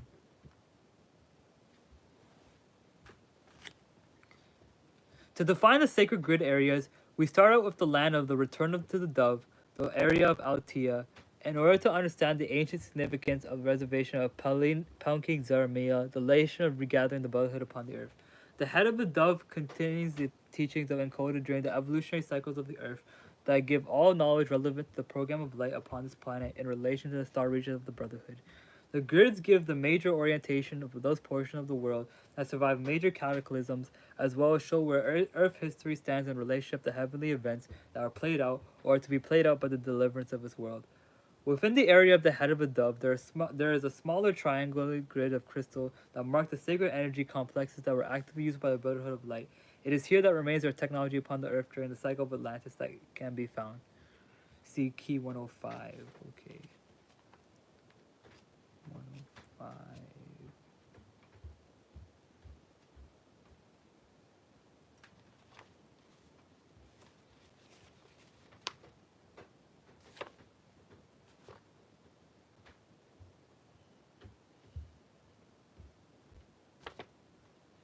Okay, so if you guys remember this, map,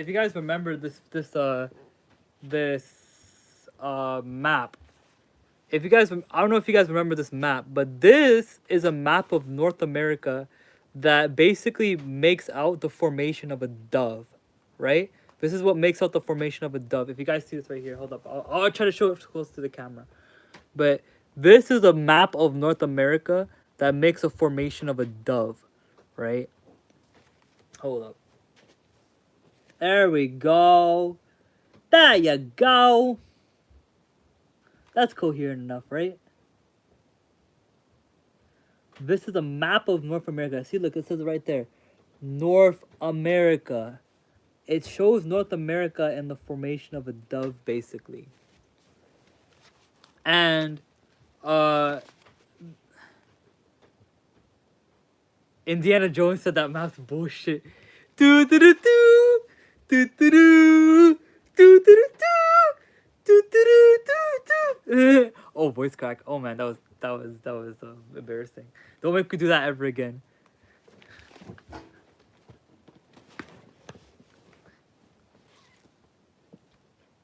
Yeah, this is the head right here. This is the head right here, guys. This is the head of the dove right here. This is what the head of the dove looks like. On the pier on the North American well, this is part of Central America, but the North American kind of grid. This is what the head of the dove looks like, basically.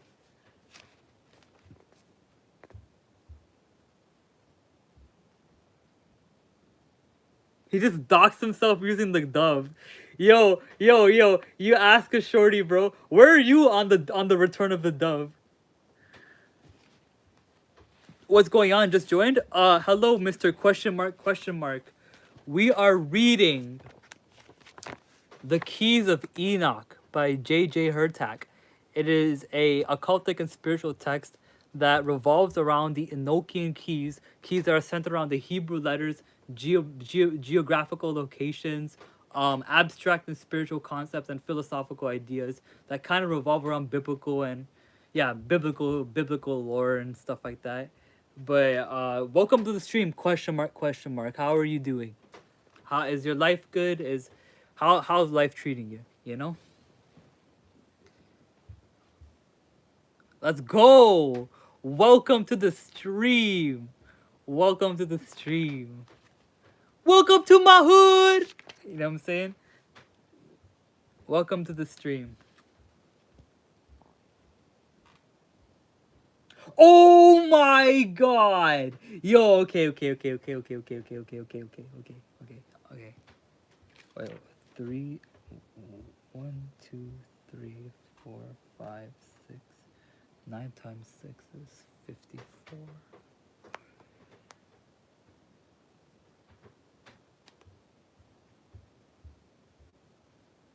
Ken, when are you gonna write the doctrine of the Ikhwan Stahab? Soon, maybe.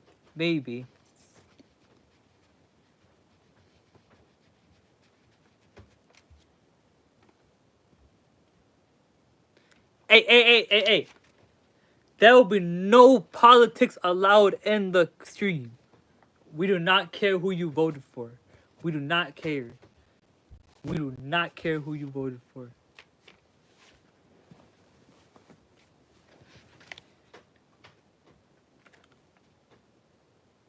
He's Australian? Let's go. Let's go. He's Australian. I have like a distant family member who lives in Australia. But yeah. Okay, let's go. Let's keep going. Let's keep going. Okay, let's not waste any time here. All right, let's keep going. Hey, C-Wag. I know you like to talk about the state of your country and stuff like that, but like, bruh, like, we gon' keep the politics out of this shit. We gonna keep the politics out of this shit. You did. The national politics shall leave at the door.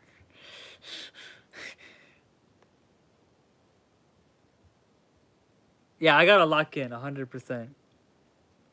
The most sacred grove in this area is a triangle formed the Pelkik to Seraban in the west and the Palak to China as Chichen Isa in the east. Which within this area there are smaller grids connecting the Seraban ties.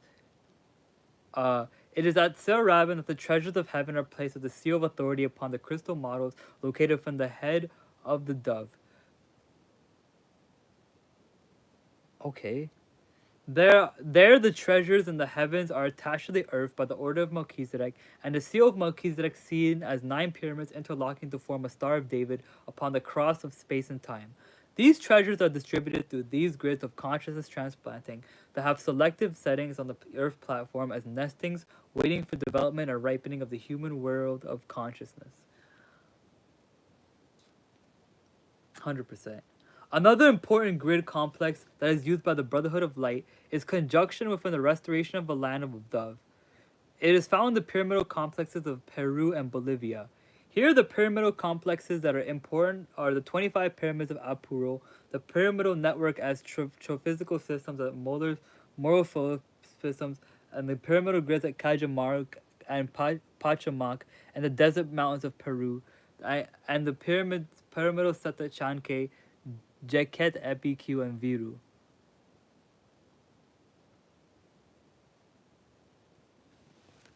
We're gonna ignore him. These are all astronomical calendrical complexes connected with Tiwanaku. Tiwanaku, the city of Lords of Light, was built at sea level during the previous cycle and heaved up at its present altitude at 13,000 feet above sea level. It contains the gate threshold describing the work of Melchizedek, who shall return at the end of this cycle in time to open the treasury of Tiwanaku. This sacred area is bounded by Viru and the north and Tiwanaku, at the south of the plains of Nazca. The lines of the plains of Nazca show the maneuvers that the physical Merkaba vehicles must go through in the censoring the Earth's electromagnetic density. Some additional lines point to other sacred pyramid grids areas and represent the key to the social archaeological puzzle of major civilizations to westernized South America. Enoch told me that the Brotherhood of Light, who came to the Tiwanaku grid and the grid of Pelanico Copen, established ethnographic museums at a historical for the ethnic types of humanity that was tested upon this planet in the cycles before Egypt. Hold up. We must also understand the codes of transfiguration. The sacred codes at Palanic inscribed as... Okay. Look, guys. They got stuff for me. Look. They got the numerical codes. Look, they got the numerical codes. You guys see it? Hold up. I'm going to write this down. But look, they got the numerical codes right here. On the keys of Enoch. I'm going to write this down, actually. But... It ain't. It'll never end. It'll never end. People's dreams never end. Shout out to Blackbeard. But people's dreams never end. What's this? What's this? You guys ask? What's this? This is the sacred the codes of transfiguration, the sacred folds of Palenic. We're going to that will be made in a separate video, 100%. That will be made in a separate video. We're going to... What do you mean, bro's Indian side almost came out? People's dreams never end.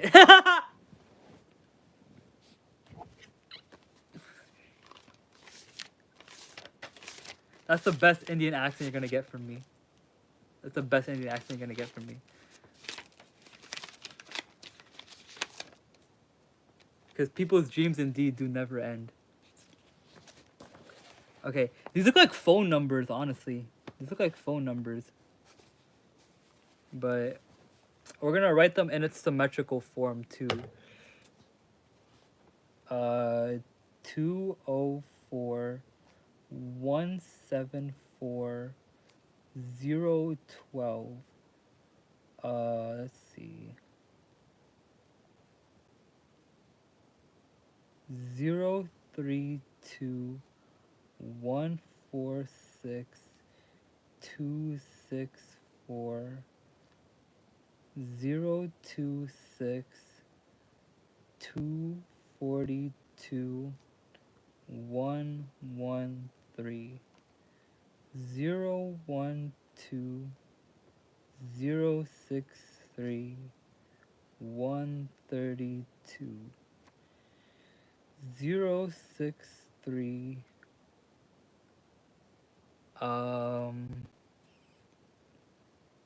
213 303 515 515 117. All right, bet.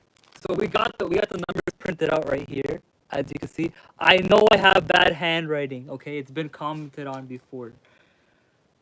But yeah, I know I have bad handwriting. But we're gonna count how many there are. 1, 2, 3, 4, 5, 6, 7, 8, 9, 10, 11, 12, 13, 14, 15, 16, 17, 18. So there are 18. Oh, my mic is cracking? Oh, here, let me try to. Oh, the closer I get to the mic? Okay. Here, let me see. Let me see.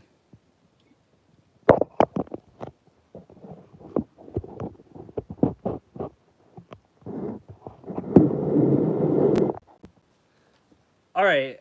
I distanced the mic a little bit so I can like lean forward. Cause I'm like rocking back and forth because that's just how it is, right?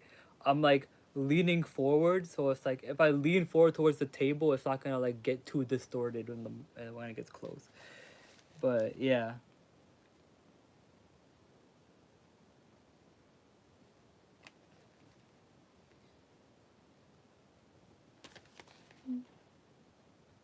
I will work on these later. I will work on these later though. I will work on these later. Like I promise you guys I will find a way to decode this text. I will find a way to decode this code, honestly. I will find a way to decode it. But we're not going to waste like a million years trying to decode this shit because that is not what we're going to do.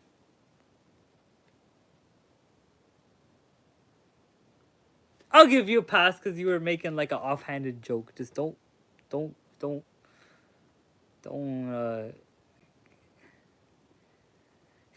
I'll give you a pass on that.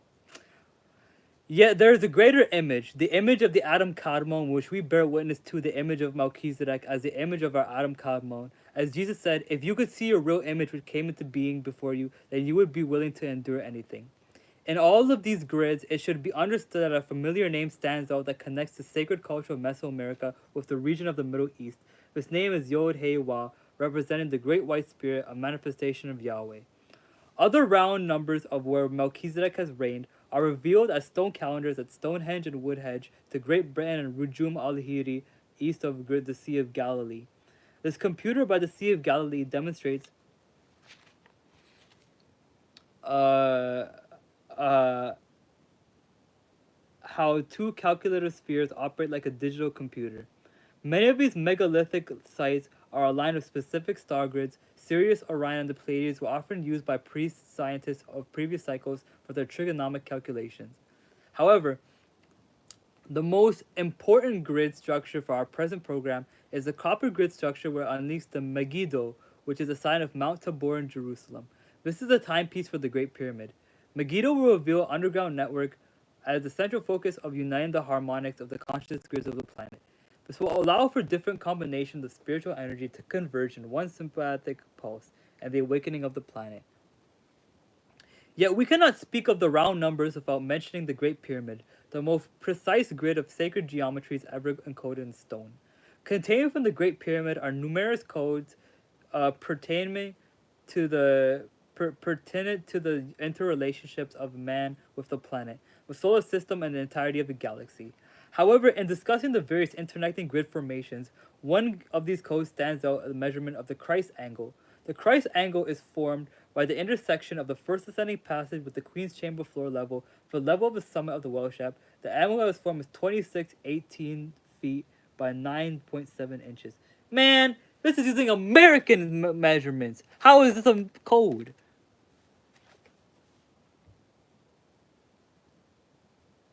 Nah, I'm being picky. But the angle that is formed is 26 degrees, 18 feet by 9.7 inches.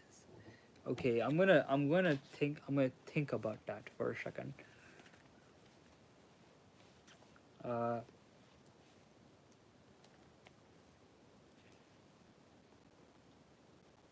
Christ angle equals 26 degrees 18 feet by 9.7 inches. Where do I believe we go when we die? That's a really good question. So, I'm gonna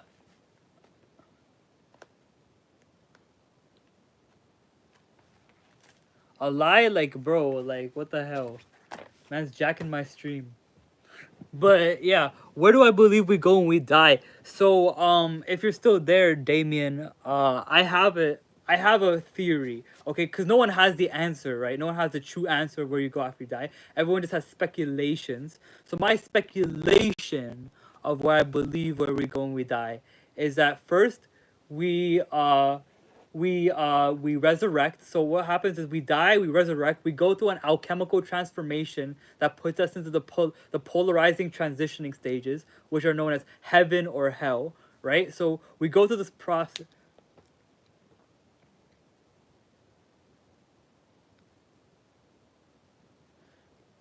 Perhaps, perhaps.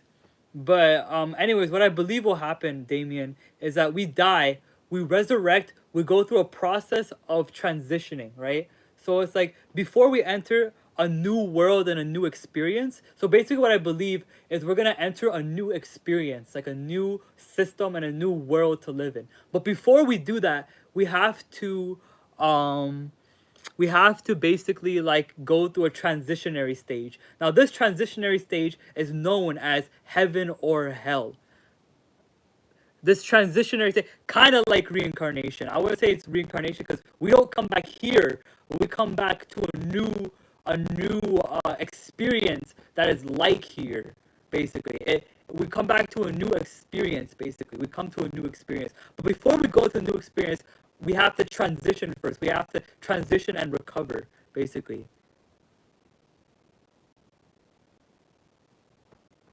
yeah. But basically, what happens is that uh, we um we die, we resurrect, we alchemically transform, we transition, and then we re-experience life with a new experience, basically. Now, it is in our best, the epitome of faith, the epitome of faith is understanding that this new experience, no matter how different it is, I don't know what it contains, I don't know what it looks like, I don't know what the experience is like, but I am certain in my faith that it will be better than this one. False. False. False.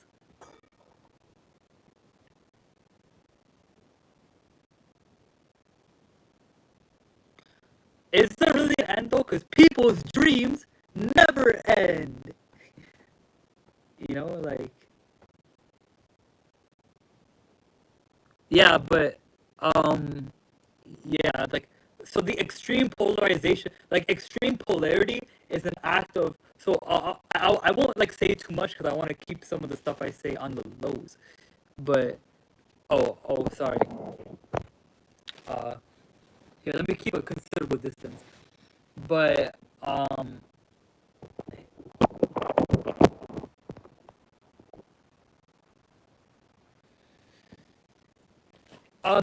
the earth might be a lot bigger than we think it is, honestly, and even if it's not bigger as we think it is, it's a lot more vast and it's a lot more diverse than we think it is.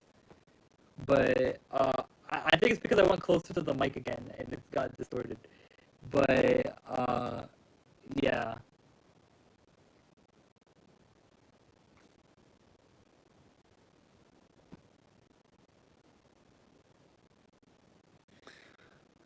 Um, here. How old do I think the Earth is?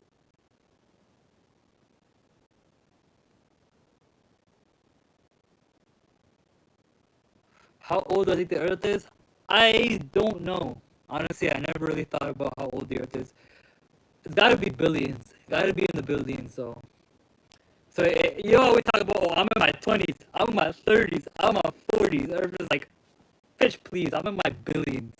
You know, the Earth is definitely in the billions, I would say.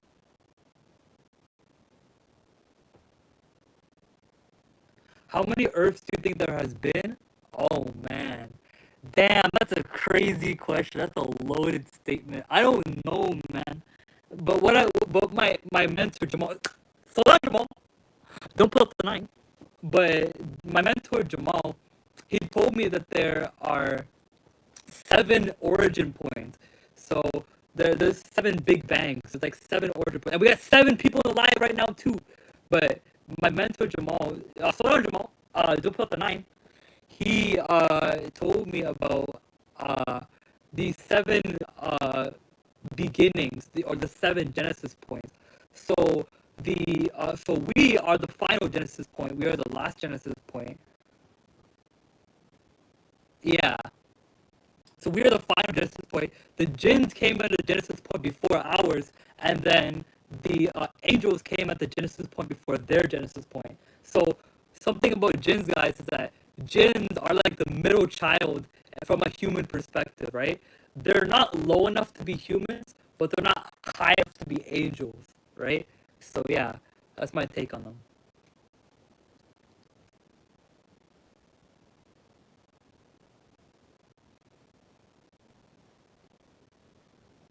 I don't think we reincarnate on a different spot on Earth. What I think is we reincarnate on a different Earth. Period.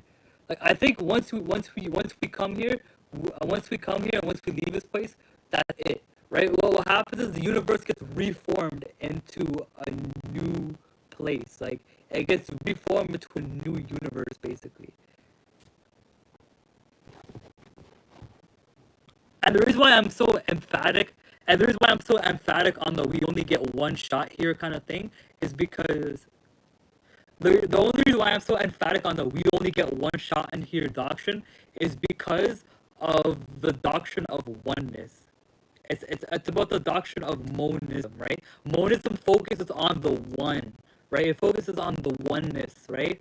So focusing on oneness means that we have one shot at this experience. No matter how, if you live again or if you get to live in another world, and this particular rendition of the experience, we get one shot. So make it worth something. Make it worth something you're proud of. Make it worth something that makes the community better. Make it worth something that uplifts other people and yourself. Make it something that cultivates something, and make it something that is holistic and pure and benevolent. Amen. Amin Ashe.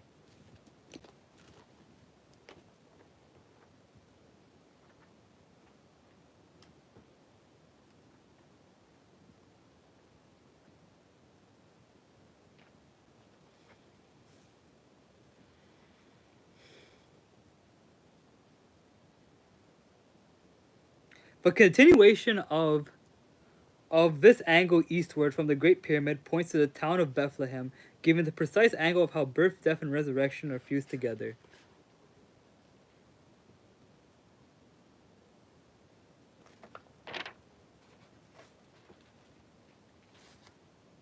Bethlehem represents the point of incarnation, which is connected with the whole drama of the human race's collective initiation. Hold up.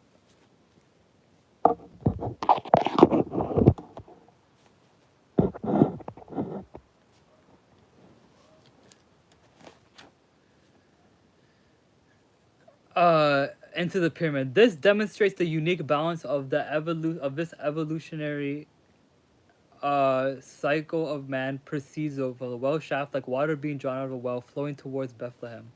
Give me a second, guys. I'm just gonna finish this. I'm just gonna finish this chat this page. Therefore, round numbers are showing timepiece calculations showing 1. The foundation between the heavens and the earth, 2. The temporalization of the world into ages, 3. The shifting and recycling of primordial elements, and 4. The divisions of space, 4. The division of space immediate into the immediate universe into quadrants of directions, and 5. The concept of perpetual struggle into lower planetary worlds as the framework in which the cosmic events can occur can be understood by man. In the same context, the fire letters explain the programs and the arcs of intersections between the levels of the heavens composing the kylocosm and the planetary earth world.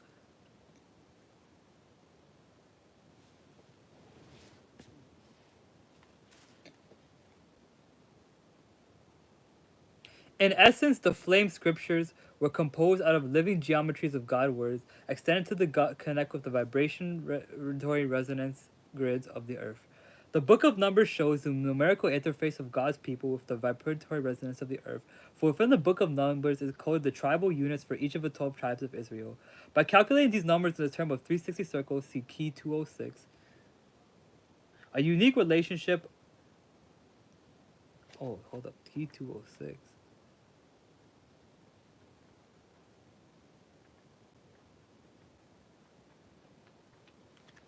key 206.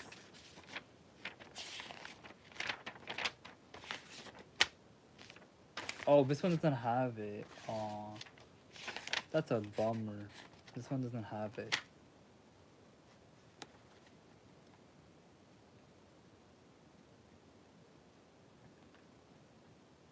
I'm definitely gonna look deeper into this for sure. I'm definitely gonna look deeper into this now.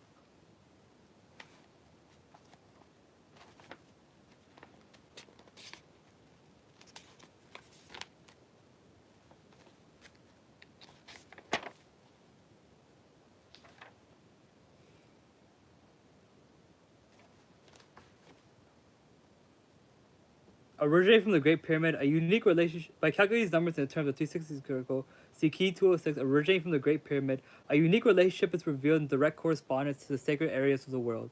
By calculating the radiations of the 12 tribes according to the angles set in form and numbers, in conformity with its numerical sequence of the spiritual teachings, from the focal area of the Great Pyramid of Giza, it is revealed how the tribes of Israel are life-giving works of Jehovah, connecting the Great Pyramid within the nations of the world as a light onto the nations. The Great Pyramid is used as a point of origin because Enoch explained to me that the Great Pyramid is the fulfillment of Isaiah's vision, Isaiah 19:19 of the altar to Yahweh. I'm gonna pull that up for you guys. I'm gonna pull up Isaiah 19:19 for you guys, actually.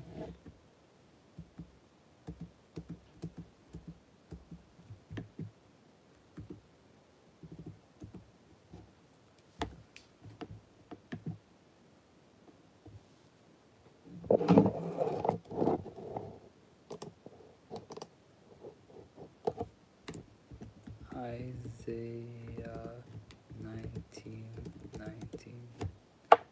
In that day, there will be an altar to the Lord in the midst of the land of Egypt, and a pillar to the Lord at its border.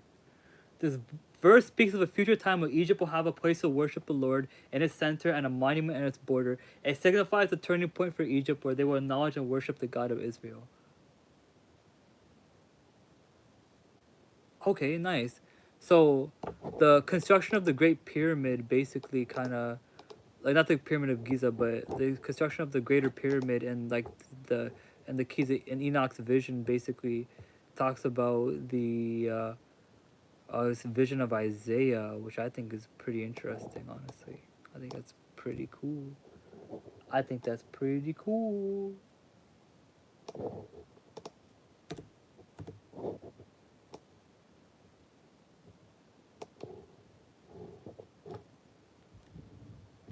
Now let's continue. In receiving the keys of Enoch, I was showed the Great Pyramid is the center of 12 time warp areas in conjugation with Orion and the Pleiades. Therefore, by beginning at the Great Pyramid, which is at longitude 31 degrees 9 inches 9 feet 0 inches east, and moving eastwards to 27.7 degrees, we reach the site of Kungrad, Uzbekistan, and the Aral Sea Desert region. Accordingly, the 12 energy grids areas for space-time transcription and areas of proto-communication established by conversion of each tribe of Israel for the watch and deliverance of the present program from the treasury of light are the areas of the Astral Sea Kungrad, Uzbekistan, the Takala Malaka Lopur, Sinkiang, the Philippines Islands, the Kwajalein Marshall Islands, the Hawaii Islands, the Vancouver Islands area of the Dove, from Pueblo de Colorado to Mescalado to New Mexico, from Lexington, Kentucky to Tennessee, Nova Scotia, connected to the Bermuda Islands, the Azores, Lord France, and Giza. These 12 areas are not to be confused with the 12 Twine Warp areas, or thought as exclusive areas of worship.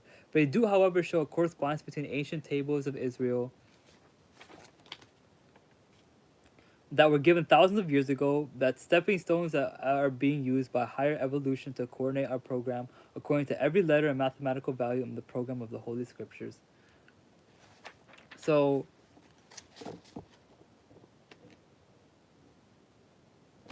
one, 2, 3, 4, 5, 6, 7, 8, 9, 10, 11, 12.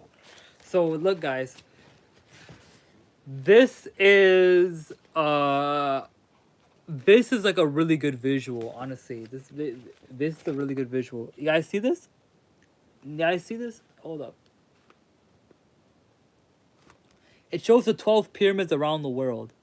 Not actual pyramids, but the 12 like different like places of like pyramidical structure, and where they believe they'll conjoin together to make the different like keys and the different like forms of divine light codes around the world. But yeah, yeah, I know, right? Look, you guys see that? Isn't that cool? And look, this has the dove too. Remember the dove in the North American map? It's got the dove too.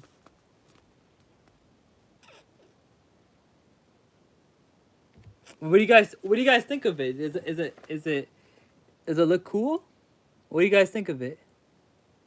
No, no, they're not talking about the actual. Hold up, uh, I think they might actually have Peru. Actually, hold up. They might have Peru, but it's not the actual literal pyramids. Seawag. What they are is they are spiritual pyramids that span across the Earth's horizontal line, basically. And it's a map of the Earth that has these different energy points and energy signatures all across these different coordinates. So, um, 165, 57 east. It's a lot. It's a lot. But yeah, this is, I think, one of the most important visuals you can get out of this. Honestly, I think it's one of the most important visuals to get out of this.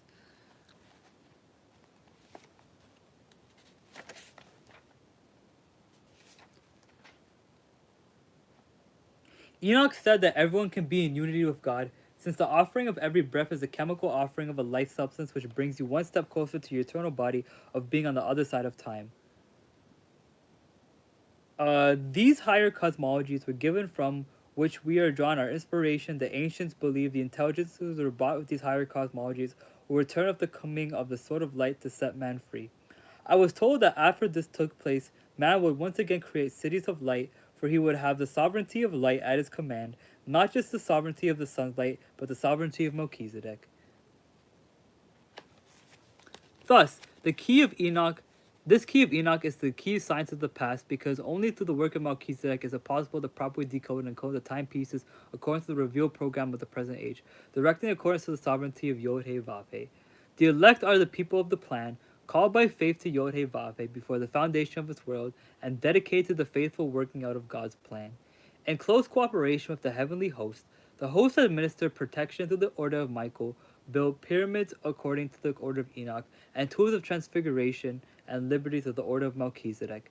Therefore, let it be known that the order of Melchizedek will give witness to the elect in the appointed areas of this planetary system, and we will learn a new calculation in terms of light measures. The measures of all measures will be Yod He Vav He redeems and delivers.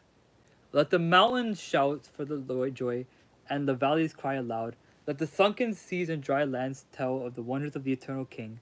Let the rivers and streams and hills praise the Lord. Let the heavenly principalities and powers rejoice in breaking forth of grids, and man rejoice heavily in his heavenly family. For this will be the time of Melchizedek, and this will be the time of the bowing of our heads in reverence to the living order of light, whose name is Melchizedek forever. 1, 2, 3, 4, 5, 6, 7, 8, 9, 10. Okay.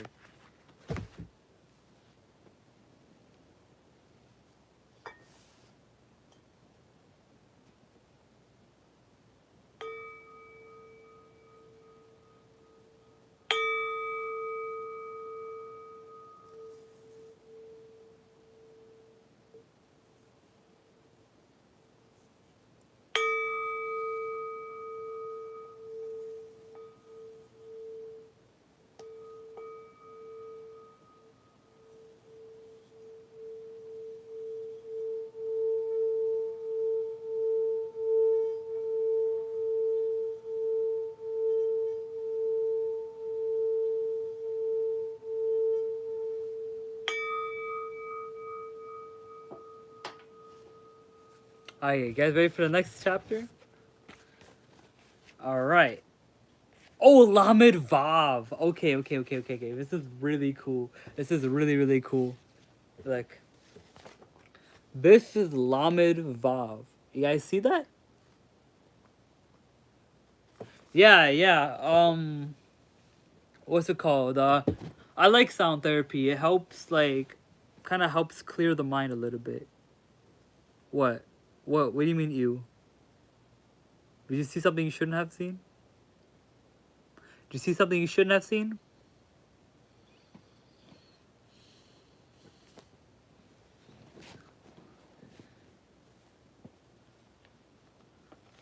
What do you mean? Anyways. I said Lamed Vav, but okay. I said Lamed Vav, like the letters Lamed and Vav, you see? I didn't say okay, first of all, we are not gonna tolerate disrespect for my religion. Second of all, I didn't even say Islam. I said Lamed Vav.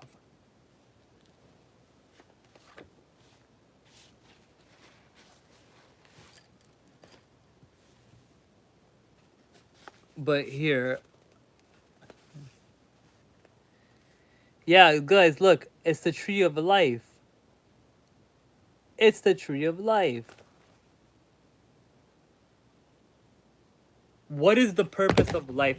Damien, yo, shout out to Damien, like, for asking the real questions, you know? What do you think of the readings? Okay, Damien, I will answer your question if you let me know what you think of the book so far. What do you think of reading the book so far, Damien? Like, if you let me know what you think of the book so far, um, then I'll definitely let you know what I think the purpose of life is.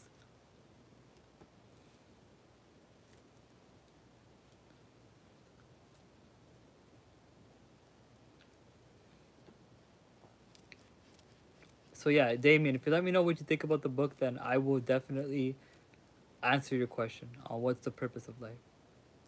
You don't know much about it, so it's about basically like the heavenly keys of Enoch, which are like Enoch is like heavenly like revered. It's like almost like a sort of like a spiritual guide and like spiritual figure. Oh, you read the Bible? Yeah, this has some biblical stuff in it. This has some biblical stuff in it, and we're gonna actually look deeper into this stuff too. But yeah, this does go into biblical stuff. You know about the Book of Enoch? Now the Book of Enoch is kind of like, look, there are actually three books of Enoch, technically. There are three books of Enoch. There's the first book of Enoch that is in the Ethiopian Bible. There's a second book of Enoch that people don't really talk about, and I'm not too sure about it. All I know is that it talks about the Messiah reigning for 2,000 years or something like that. In the second book of Enoch. Then, so it's kind of like messianic a little bit. And then the third book of Enoch is a Kabbalistic, yeah, yeah, the third book of Enoch is a Kabbalistic text that talks about how when Enoch ascended and walked with God continuously to the point where God translated him, he turned into Archangel Metatron. So the actual idea of Enoch being Metatron comes from uh, Judaic ascension literature called Heckalot literature. Now we've actually read Heckalot literature in our server and our streams before. We've read it in streams before. We've read it in the we have read it Heckalot Rabati. Um but yeah, we've definitely read like some Enochian scriptures before. I practice Enochian too. So yeah.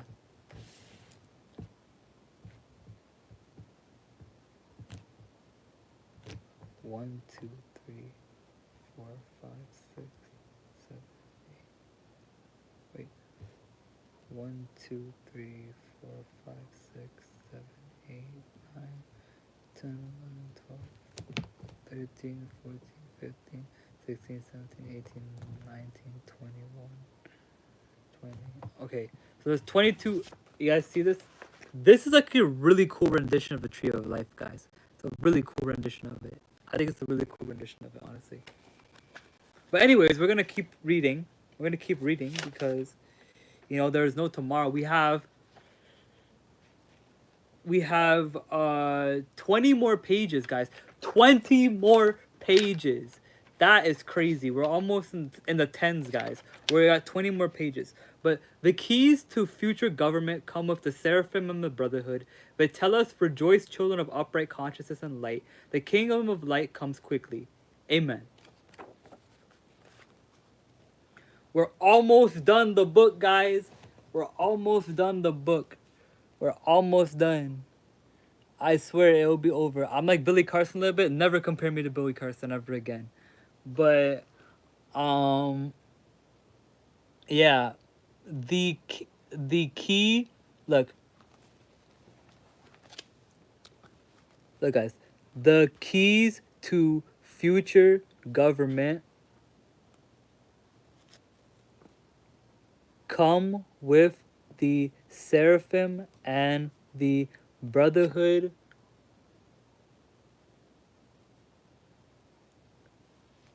They tell us, rejoice, children of uprightness and light.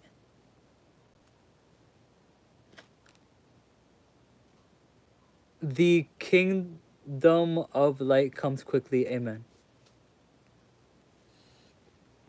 You've never even read a book, eh? Like fully, like throughout the whole thing? Because this isn't technically the full book anyway. This is an introductory segment that shows 12 of the 64 keys. This isn't technically... You've never, like, finished the book? Have I ever done psychedelics? Now, I'm gonna keep that personal to me. But, yes, I have. And I might make a video on it pretty soon. Might make a video on it pretty soon, though. Like in the future, like the very distant future, I might make a video on it. I don't recommend it. Yes, thank you, C-Wag. C-Wag with the W takes. Yes, it is overrated. I don't recommend them either. Honestly. Reality is so much crazier. 100%. 100%. Yeah. Reality is so much crazier.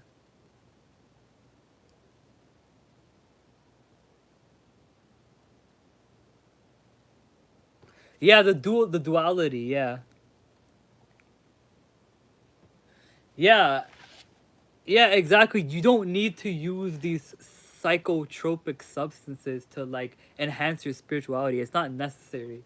It can be a path and it can be a way of reaching to certain things quicker. But okay, I want you guys to look at me, okay? I want you guys to look at me. I want you guys to look at me. You guys listening? Guys listening? I got something cool to show you guys. I got something cool to show you guys. Okay, ready? Imagine right here is your third eye, right? Imagine right here is your third eye, and that thing is closed, right? Now, in reality, in sobriety, right?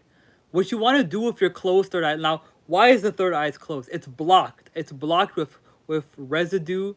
Yeah, it's you know what I mean, right? So imagine this is my third eye, right? The third eye is blocked with residue, calcification, blockage, sin, negativity, vices. Like the third eye is blocked with a lot of things, right?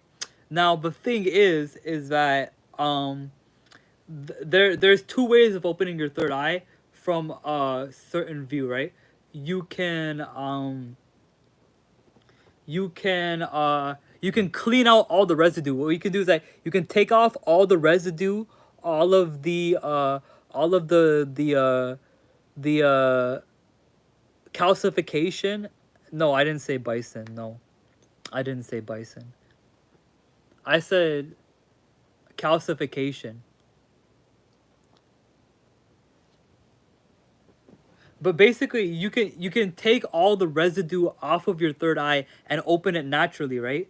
But what doing these drugs do, guys, is instead of naturally just taking out all of the residue off the third eye and opening it naturally, it takes a crowbar in it and just pries it open.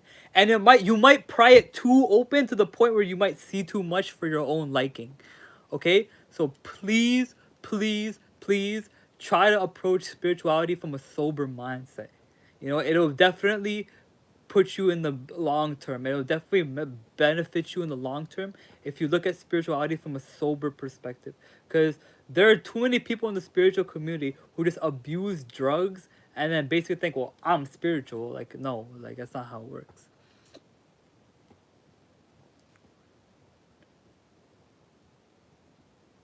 Maybe. I don't know, honestly.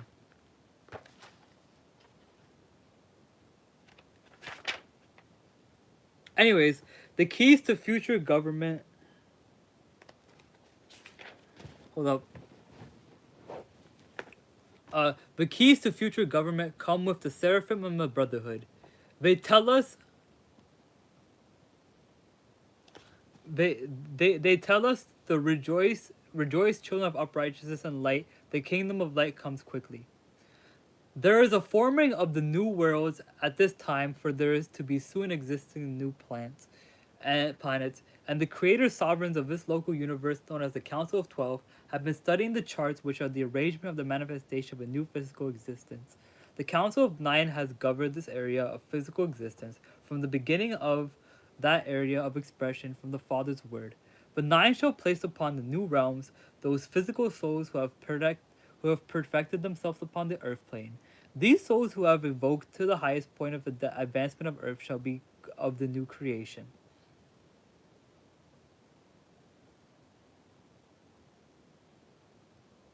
Do you think Adam and Eve? Oh, okay, okay. I have a personal view on what I think original sin is.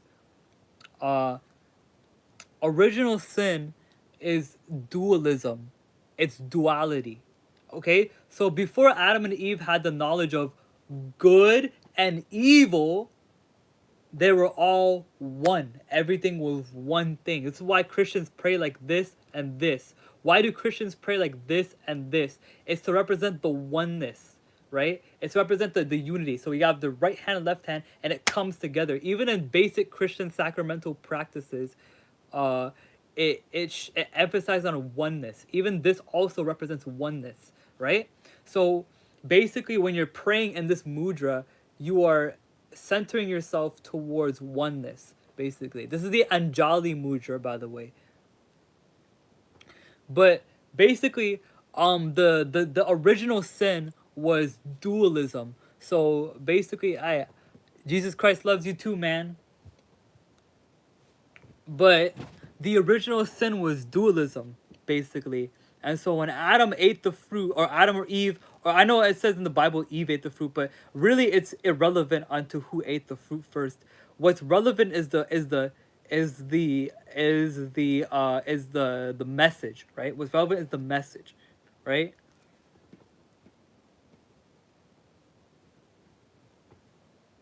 Yeah, exactly. Yeah, exactly. So, with that being said, like the real view of original sin is that it is separation, it is duality. So at one point, Adam and Eve were the first ever shamans. They were the first ever people to be connected to nature. This is why it says in the scriptures that God taught Adam the names of everything, right? God taught Adam and Eve the names of everything. So they were masters of all of the spirits of the nature. However, right, the tantric sexual force that manifests as the serpent, right? The tantric sexual energy that is the hardest energy to control and manifest in. This energy snakes up towards Adam and Eve and convinces them to have a dualistic experience. And God said that when you eat the fruit, you die, right? But what he meant by you die does not mean that you will cease to exist. Rather, what it means is that you will separate. You will separate, basically. Death is a separation, it's a transition, right? So when God said you will Uh, that's one view of it is wisdom. I think it's the Kundalini force. I think the serpent is the Kundalini force. It's the force of Kundalini itself. It's the tantric sexual force, basically. The serpent that motions in the Garden of Eden is the force of the Kundalini, and the reason why Adam and Eve succumbed to the serpent is the same way we succumb to our sexual desires today. That's why original sin exists. Original sin exists because it is a process of of the kundalini ascending up from the base of our spine up to our head, up to the top of our head, right? So with that being said, top of our head, with that being said, uh yeah, that's pretty much it. But yeah. The key is telling us that the future government will be like unlike any government of man because it will be governed with the higher mind entities of the Great White Brotherhood, who even at this time are changing the focal rings of intelligence on the outer lip of this galactic region. The work of the Benai, or specifically under the leadership of Melchizedek, Metatron, and Michael, includes the changing of the whole solar hierarchy of intelligence. Original sin. I mean that's your. I mean I appreciate that view. I appreciate that view. Yeah. I not view view. I appreciate that view. This means the reprogramming of the younger spiritual teachers who have been caught up in their own illusion to the point of not seeing the value of taking physical earth challenges intelligence beyond its physical illusions so that earthman would not have to repeat himself again and again for the same lower heavens. In order to accomplish this, the hierarchical realms that are working up these lesser brotherhoods of light are now being forced out of their positions of power, and the greater forces of light will externalize on the earth plane. They shall come in with such a force that all destruction prevailed upon the lesser light groups shall be sanctioned within their own realm of existence. This is the unification of the priesthood of Melchizedek upon this planet within the order of Melchizedek coming on the higher heavens. Creation which survives the present time cycles are creations which desire that the species gather. Hold up. Oh man, that's a long key.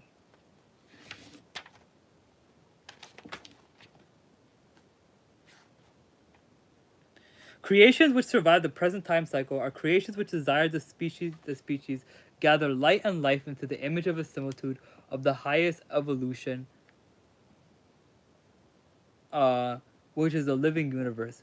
The materialists who seek to destroy the world and worship the space gods will be like desiccated mud when the foundations of the earth are removed. Enoch speaks of this time as the time of the bringing of the great spiritual gifts of prophecies, new sciences, gifts of creation, discoveries, all of the keys which will unlock the scientific records which contain information on how this happened before and how there exist cycles of eternal renewal.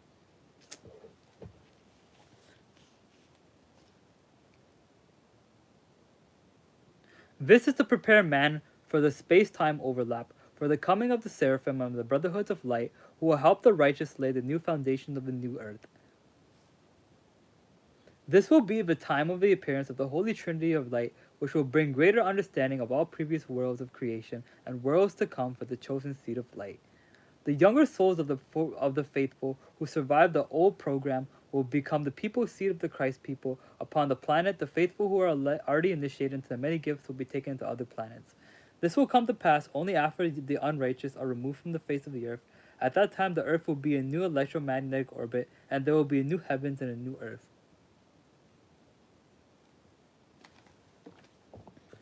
At that time, all conditions will be ripe for Banai, or to bring forth the government of the man God as a council light set upon the face of the earth and the land of the Ancient of Days.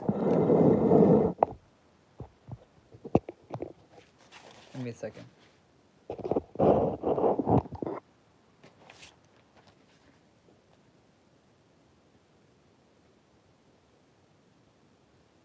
The great land of the West. The new government will rule through a council of light made of all the righteous leaders of all nations in the conjunction of the galactic council of light. The false masculine priesthoods who have denied the many gifts of the Holy Spirit will be overthrown by the children of light, who will raise their right arms, which will become golden staffs of light, exercising great leadership on the planet. The faithful will be one of the song and gladness of there will be no longer any religion or science of Babylon. The finite solar cosmology will be overthrown. New psalms will be sung by the righteous. Listen, O spiritual one, I shall enter the beautiful west. To the shepherds belong all the people who have seen the rocks underneath the waters come alive. I have gone as a hawk, I have come out as a phoenix. O morning star, make a path for me, that I may enter in peace to the beautiful west, the land of the dove reborn. I belong to waterway of Horus, which connects the river crystals of Jehovah. Make a path for me, that I may enter and worship Yod He Vav He, who give life to the Lords. The Lords came with Uriel to earth. They came with Abraham and Joseph to earth. May all they recognize and serve only begotten Son, the Christ, the Lord of life. As to him who is ignorant of these words, he shall not go into the day of resurrection, nor shall he come, and shall he go into after coming out. And the righteous shall sing of themselves, to me belongs a body now transformed from the body of fish of the Piscean age, which has carried me to the island of fire and opened me to the throne of the tribunal. I have received the form of a dove, that I may walk as a peacemaker and go forth having God with me. I am a shod with white sandals. I am a dove separated from the stormy heavens with the righteousness of earth, for I am on the path of Melchizedek. I went up to the tribunal and foremost of the Elohim lords.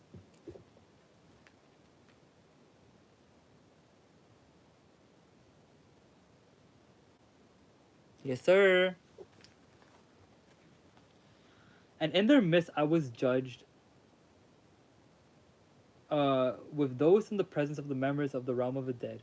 My guardian, who is Michael, stood up before his hands, with his hands before the Father, and he seen my vindication. It granted that I have power over death, and the darkness, and over the darkness of the planetary powers, so that I can raise with Christ wherever the Father sends me. The dove appeared over my head, where I confessed the living God Yod He Vav He, and my body is now within me, him as a living soul.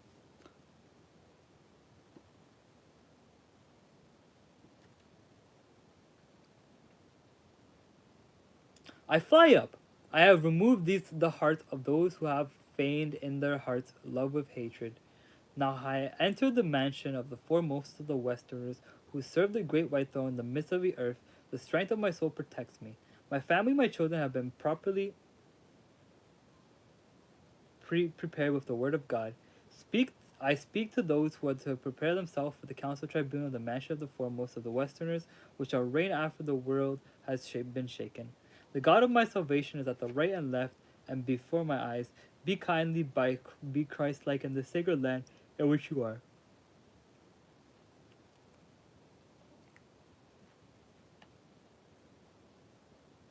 In your office and in these possessions, the spiritual Israel has been reborn. Hallelujah. Let this scroll be read and cherished by the hearts of humility, by the souls of piety. For we are on the verge of a great ordeal, and woe to the unjust who follow after iniquity.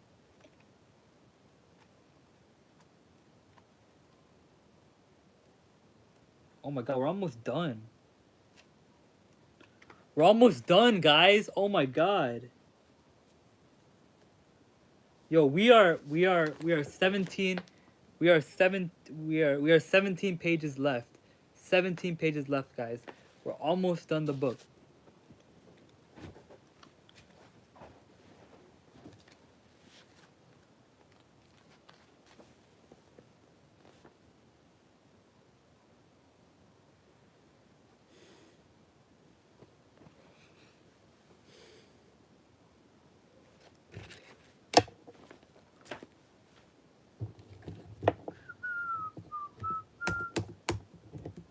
Guys, I'm gonna link the live stream to some people because we're about to finish the keys of Enoch. Like, oh my god. This is exciting.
Hmm.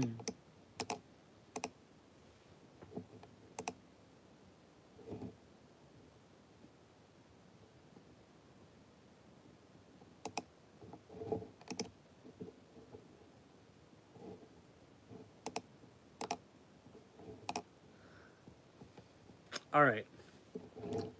I just want to I just want to what's it called? Advertise the stream a little bit. But yeah.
All right. Well, that's whatever.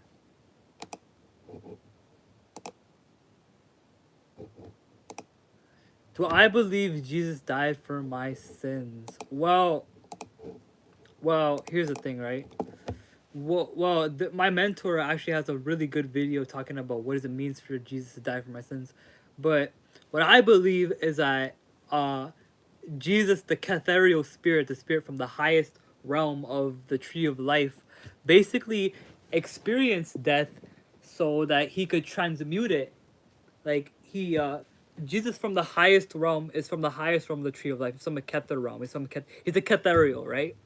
So basically what he did is he went down to the lowest part of the tree. He's from the apex of a tree, right? He's from the apex of a tree, and he came down to the lowest part right here, and he transmuted and he experienced death so that when we go through it, it's an easier process for us, right? That's what I believe, right? And sin, all sin is spiritual blockage, right? So when we say Jesus died for our sins, what we're saying is that the Catherials basically, hello, Green Giant, what's up? We're almost done the Keys of Enoch, Green Giant, actually. We're almost done. We are 17 pages left. Hi, how are you? We're almost done the Keys of Enoch. We're about to finish it actually. Um we're actually about to finish it. Like I'm so stoked. Like we're about to finish like the end of the Keys. Yeah. I'm glad you could show up. I'm glad you could show up. Let's keep going. Let's keep going. But for we are on the verge of a great ordeal and woe to, oh yeah, okay. The upheavals that are moving upon the face of the earth are in consequence of the great cleansing that has taken place throughout the heavens. The order of Michael is purifying all realms of intelligence, beginning at the highest realm of creation, and including many of the space brotherhoods who have been used the technology of death. And as a result, they are being removed from the center of the galaxy and set back several evolutionary dimensions. This is why there are grotesque intelligences now occupying the atmosphere of planets like our own, where they have been recycled.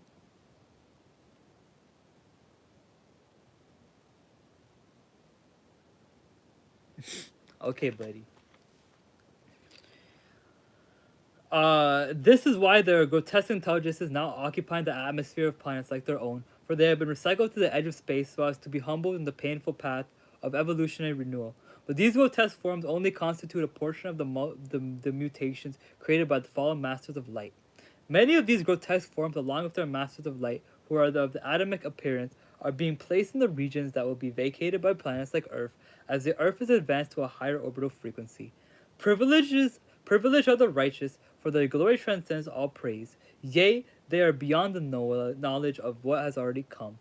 For theirs is the kingdom of holiness, the everlasting abode of righteousness, where the family of love rejoices in the Almighty's perfection forever and ever. Rest in peace, CUX phone. Thus speaks the sons of light, the brotherhood of all worlds and the ages of light, who reside in the midst of Melchizedek, and who say unto you, prepare for the new communion which will open the earth in the next 30 years, for it shall be the time of visitation and the time of transfiguration. Merkaba speaks and Merkaba goes. Follow, O children, the road to Zion, and let Jerusalem be inhabited in peace and holiness for the time forth until forever. The seraphim tell us, rejoice, children of uprightness and light, the crystalline field of light upon your doors, posts of the body temple have been activated, for you part of a great star seed.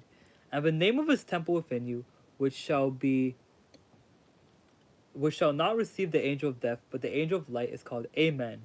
The Amen is identified with the people of God, whether they are at the Memphis, Beersheba, Bethlehem, Megiddo, or the basis of the Great Salt Lake.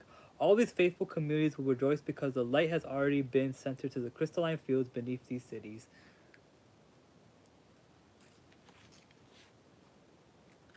So prepare, children of Zion. Your community is to be organized as a defensive family against attack. Be protected as the first sign of danger of the community of Qumran. That is, if attackers come from the nations of the earth come close. 1/5 should be mobilized, the 2nd/5, the 3rd/5, the 4th/5, and finally the entire force of the community should be mobilized.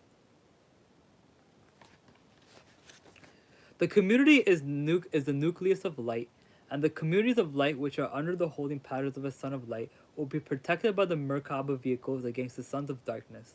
The future government will be led by the sons of man, who have welcomed the seraphim host and who have been taught victoriously not against blood and flesh, but against spiritual darkness behind the worldly rulers in heavenly places. The communities are to be organized not according to commandments of man, but according to the seraphim, who will give new commands to the spectrum, units of light stationed around the earth. The seraphim will assign vehicle units to communities of light upon the earth, so as to deliver the righteous from the earth's thresholds during the time of the Holocaust. This is the time when the stars of their orbits fight the heavens, and the Jerusalem commands bring judgment upon the princes of the earth. We are to organize into families of 10, and we are to organize into groups of... Yes, I am! Yes, I am! That's a JoJo reference. I'm concerned for you too, eh? You keep coming in the stream. You keep coming in the stream lurking. I don't be concerned. I said I wasn't gonna end the stream until I finished the book, right?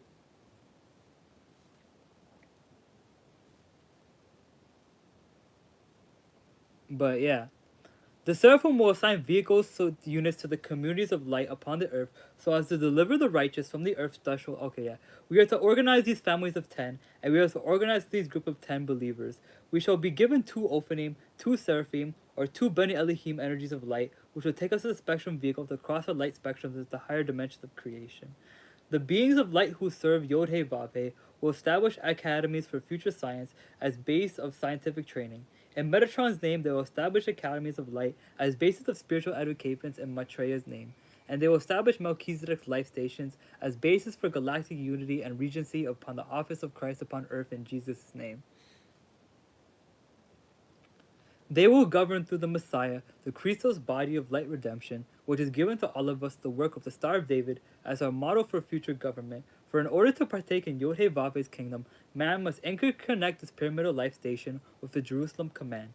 This allows him to work midway stations, to partake in galactic citizenship, and to live in harmony with all creations who serve the eternal Father, Yod-He Vav-He. Thus, O sons of Israel, we shall rejoice in putting on the seamless white garment and crystal crown of glory of our office and lineage. We shall do justice unto the righteous of all nations by sanctifying all works in the name of Yod-He Vav-He. In this way we shall please the one who has given us the gift of creation, and this way shall our service be sanctified in the light of him who is the maker of all light. Bless you forever, you who are sanctified in the polarized light of Zion. Now use the energy field of light technology which extends from the throne energies of Merkaba. Rejoice in the Holy Trinity of light, For only then will the family of God upon this earth be joined by the brotherhood of Melchizedek to reign upon the entirety of the planet in the name of Yod He Vav He. The family of God will use the true light energy of the Layo-Esh to purify the elements of the Earth atmosphere and to banish death as it's known among mortals. The government will then be a council of teachers who will educate every section of public synergy upon the planet according to cosmic law. The council of government will carry out in cities of light, which will be placed in the oceans, as well as the biosatialities upon the land. Yeah, 100%. And from the sky, the ambassadors will become bringing a new teaching of government to produce the strongest interplay between man and the hierarchy of the heavenly councils. Amen. This is the last key, guys! Oh my god, I'm so hyped. I'm so hyped. I'm so hyped. I'm so hyped. I am so freaking hyped. I'm so hyped. Are you guys excited? I'm excited.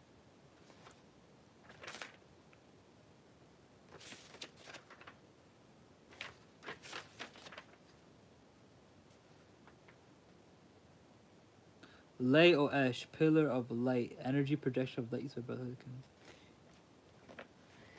Oh, we got 6 viewers ready for the last what's it called thing.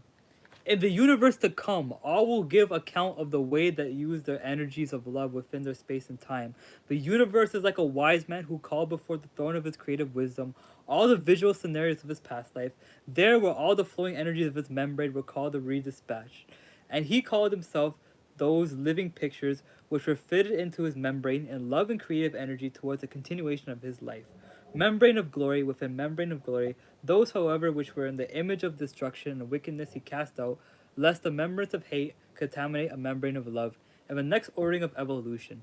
For also it is with the balance of life in our consciousness time zone. Man received commands powered with voice and light, like fire, so that they may understand our field of life as a visual scenario of higher evolution. For man is extended across space and clove into the membrane of his own time from the throne energies. I'm so hyped, guys. I'm so hyped. Whoa! Wait, 1, 2, 3, 4, 5, 6, 7. Okay. This is fire. This is fire. This is fire. This is fire. I like this a lot. This is fire.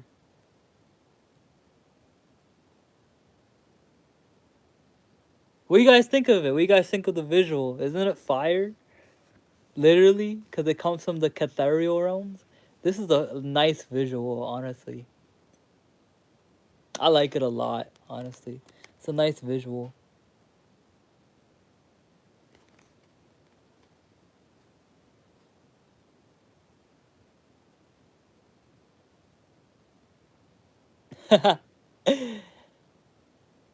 Yeah, it's charged, right? I like it. I like it a lot. I love it. I love it. Alright, guys. The last 10 pages. Who's ready? I'm ready. I'm ready for the last 10 pages of the Keys of Enoch. You guys ready? Are you guys mother freaking ready? 7 gifts of the Holy Spirit. Yeah, there's seven eyes. You noticed that, eh? Green Giant? You notice that there's 7 eyes right here that surround the dove, and then it goes down to like to the cross, to the sun, which connects into the universe.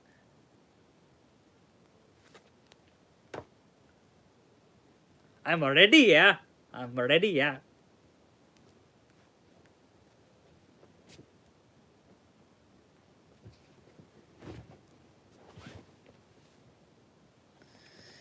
Yeah, okay. Man is one level of intelligence occupying space within visual scenarios created by higher orders of evolution. Space is that part of a larger circuit diagram through which the evolutionary wavelength remakes as a replication of the image of the throne. The key explains that time does not exist but only is within the consciousness dimension of a species in its form of evolution. Man, in transcending his consciousness dimension, will understand that both space and time do not really exist, but are only a series of dots mirroring his consciousness which is beyond beginning and end. Once man Once man has evolved into the next consciousness dimension, like Jacob, can go up in the galactic lattice into other space and time fields of the Kolob, the central sun system. Kolob. Let me check the E A E F G H.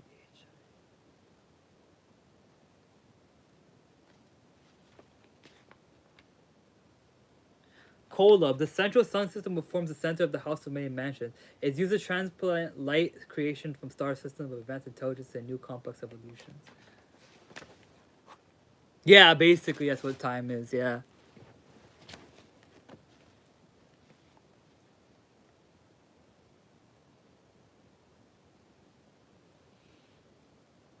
The key of Enoch then explained that Shekinah universes on molecular levels are processing the thought forms of the higher lords who come up from the thrones of creative wisdom to create and evolve the mortal worlds, even to take on the form of physical materialization.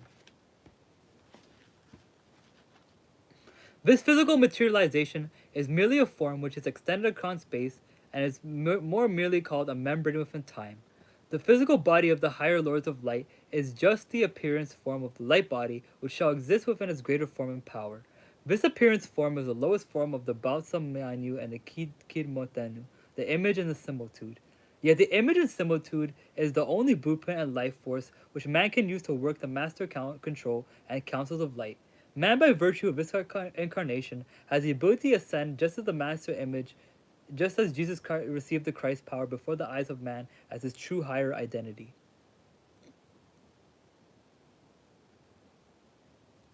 Sorry.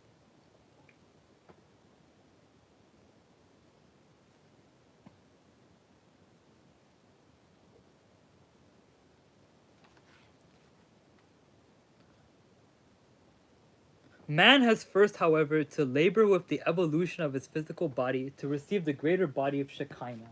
Then he can see the Lords of Light and have consociate interaction with the Lords of Light face to face. Such a master can call before his throne all of the created emanations or projections which are materialized into body or physical creation. The master occupies many forms, and he can call these forms, assemble them, and redispatch them according to the phase of the wisdom assignment of light and love that they are to share with the regions of his greater body. These forms are the synthesis of the brain structure and the cell structure for the body of the Lord of Light, who uses the atom Kadmon as the house of habitation, his house of dwelling.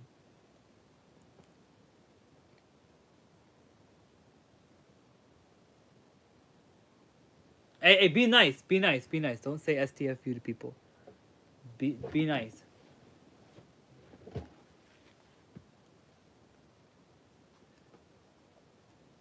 The universe in this way, on a greater level, wherein all creative genius is drawn together and redispatched with new programs of light creation. In the book of Revelation 5, chapter verse 1 to 5, we read, "And I saw in the right hand of the one seated upon the throne a scroll within, and on the reverse side seal within tight 7 seals. And I saw a strong angel proclaim with a loud voice,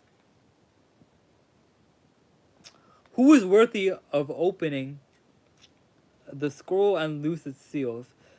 But neither in heaven nor earth upon earth nor underneath the earth was there a single one able to open the scroll to look into it. And I gave way to a great deal of weeping, because no one was found worthy to open the scroll or to look in it. But one of the older persons said to me, Stop weeping, look, a lion that is of the tribe of Judah, the root of David, has conquered so as to open the scroll of 7 seals. Enoch explained that this Zohar key refers to the program already in its existence, symbolized by the right hand. For I was told that new programs are created by the left hand, and programs that have already existed are sustained by the right hand of the one seated upon the throne. And the scroll that I saw in the presence of the throne was held by both in the right and left hand, for it was the scroll of the completion of the old program of the Adam Kadmon, and the blueprint of the next age of light for the righteous age of the Christ race. And I saw in my own two eyes a meaning of John's word, a scroll within and on the reverse side. My eyes saw, however, the scroll consisted of fire letter emanations, and how it was necessary to enter within these emanations to know the meaning of both sides of the scroll.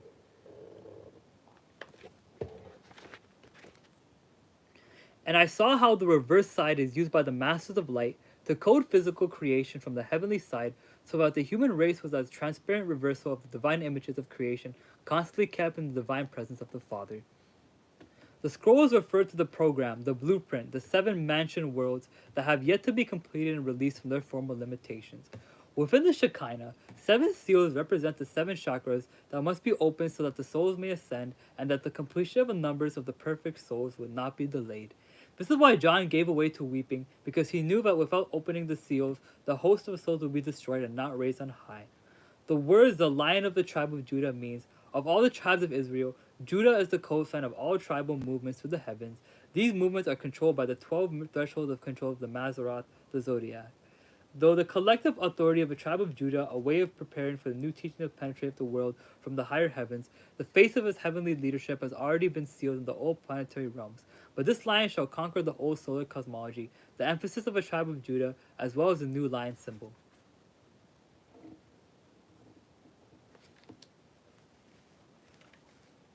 Jesus, the manifestation of the office of the Christ, is the outer realms, revealed to the human as the root of David, is this greater light which has penetrated the opening of the sky, made by Judah, inviting man to go beyond the astronomy of a physical sun, the lion, into the sonship of the collective messiahship.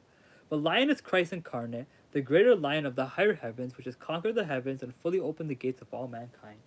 John is in the body of Adam Kadmon, during the time which he has within the visual scenarios of a throne, standing before the thrones of higher command. He understands that he is a materialization of thought forms in motion. He understands that the power and the glory of the Father is so magnificent that even in the Masters of Light who sit in the presence of the Father, though they are co-eternal with the Father, take a leave of absence from one of the planes of the throne, so as to directly institute God intelligence and new worlds of creation, and at the same time allow heavenly masters the opportunity to sit in the presence of the Father and to acquire great ascendancy.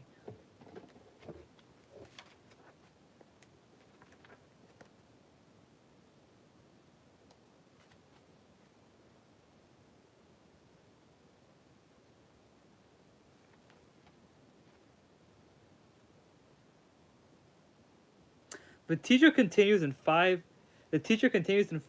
6 to 10.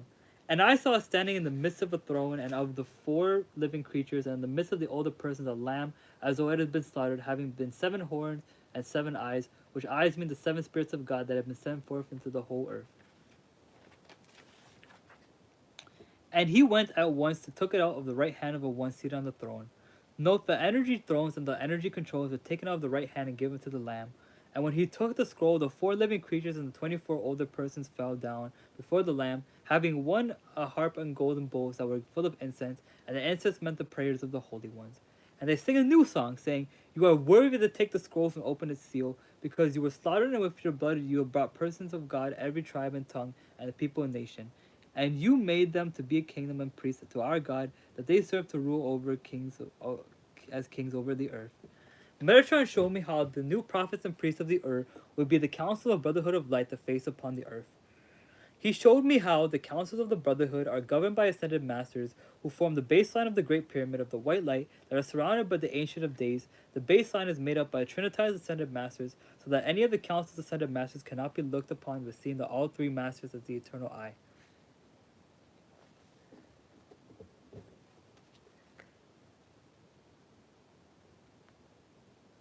Mufti Google. Scholar Google. To the rescue! Who?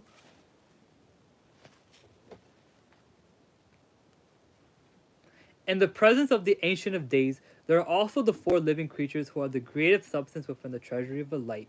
Metatron showed me how the whirling mysteries were used by the Elohim to shape intelligences on galactic and subgalactic levels according to the will of the Father. For this reason, the 4 living creatures are full of eyes, which are used to protect countless images and similitude into the darkness. This allows the Lord to create many realms in all 4 directions of galactic darkness with great precision and certainty. This is done by allowing one mystery of the Father to flow through all eyes, from being possible to change the darkness and dust into the inheritance of light. The fallen lords of light, however, do not have the power of the 4 living creatures, for which reason they cannot perfect creation.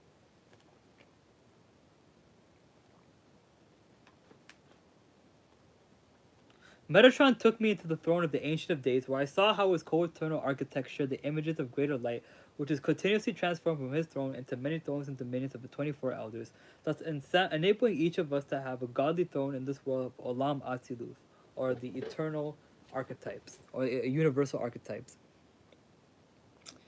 Each of the 24 elders has a harp which is in the vibration of the music of the spheres, which coordinates the thrones of the changing harmonies of the universe.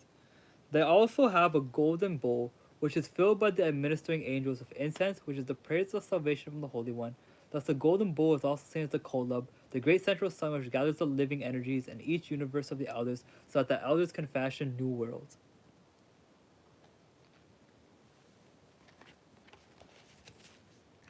Thus, even the thrones and principalities of the individual elders, the thought forms of light and the images of creation, are ingathered, evaluated, and redispatched to create new worlds.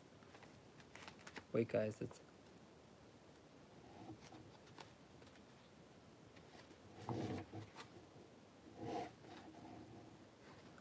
5 more pages. 5 more pages, and we're almost done the book. Thank you so much, everybody, for showing up to the stream and showing up to the finale of reading the Keys of Enoch. I said we were not going to end until we finished the book, and guess what? We didn't finish until we finished the book. So, guys, we're in the last 5 pages of the book. I just want to say thank you, everybody, from the bottom of my heart, from coming to the stream, for showing up, for being a part of it. You know, thank you, everybody. Really, thank you, everybody. 100%.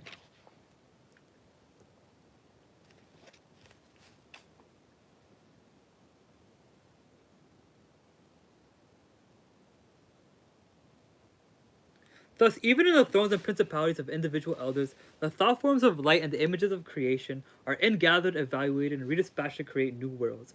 And it was explained to me how the higher planes would be called the the the first before the throne to give account of how they use the energies of life. Those who are of the imperfect light are cast out from the midst of the thrones into the lower heavens, causing great imbalance in the lower heavens. This is the beginning of the great house cleansing, which shall be extended to all realms of the Father's house of many mansions, and shall displace the false spiritual authorities from the higher heavens from to the regions of planetary creation, some even to the point of beginning their spiritual evolution completely over again.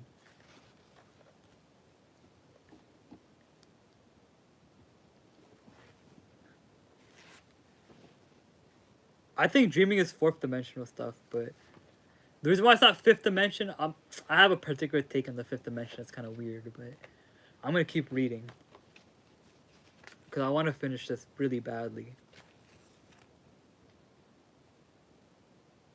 And I saw the Lamb, which is the Father's Son, who directs the office of Christ, open the seven seals, and his face was of Jesus. But it had great sadness because of the weakness of the angels which corrupted man, and the way that man has received his higher spiritual teachings. And I saw the keys to the throne's victory fulfilled. The program is real, which means he who contends with God until victory. And I saw the events of the seals being broken, even though the earth has not yet experienced these truths in its time lag of spiritual energy. And when I saw the first seal being broken, come, and I saw and look, a white horse and one seated upon it had a bow, and a crown was given him, and he went forth conquering and completed his conquest. I saw before my eyes a great galactic battle to cleanse the higher heavens. I saw Michael renouncing the independent light forces from the regions of Sagittarius, but did not bow before the Father. And the second seal was broken. I saw a fiery colored horse. To the one seated upon it, there was granted to take peace away from the earth, so that they should slaughter one another in great sword. When I saw the second seal be broken, a fiery colored horse appeared by eyes, which is the Jerusalem command from Orion.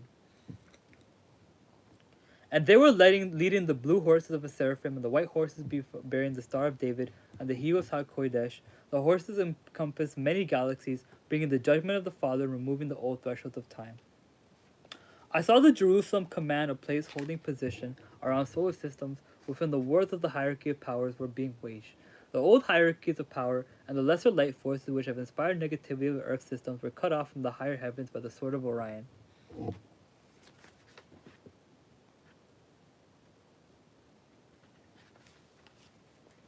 And I saw the blue horses of the seraphim create rings.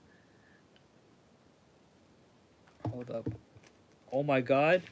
Oh my god. 1, 2, 3, 4 more, 3 or 4 more pages, guys. 3 or 4 more pages. I'm excited.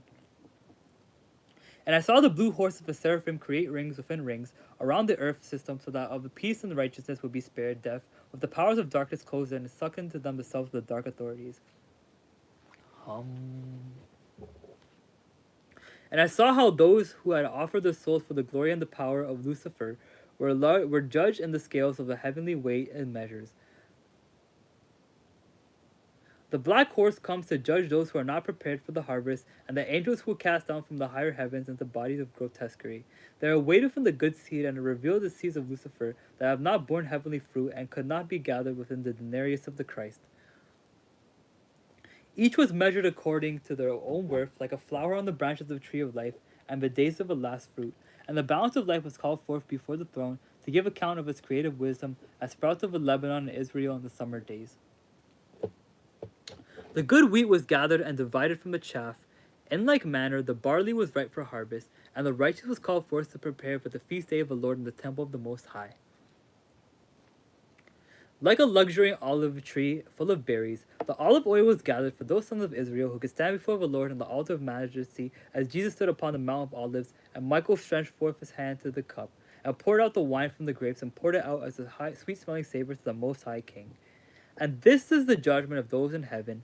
Those who were spared were anointed by oil of the eternal light, having partaken of wine to the Lord's Supper.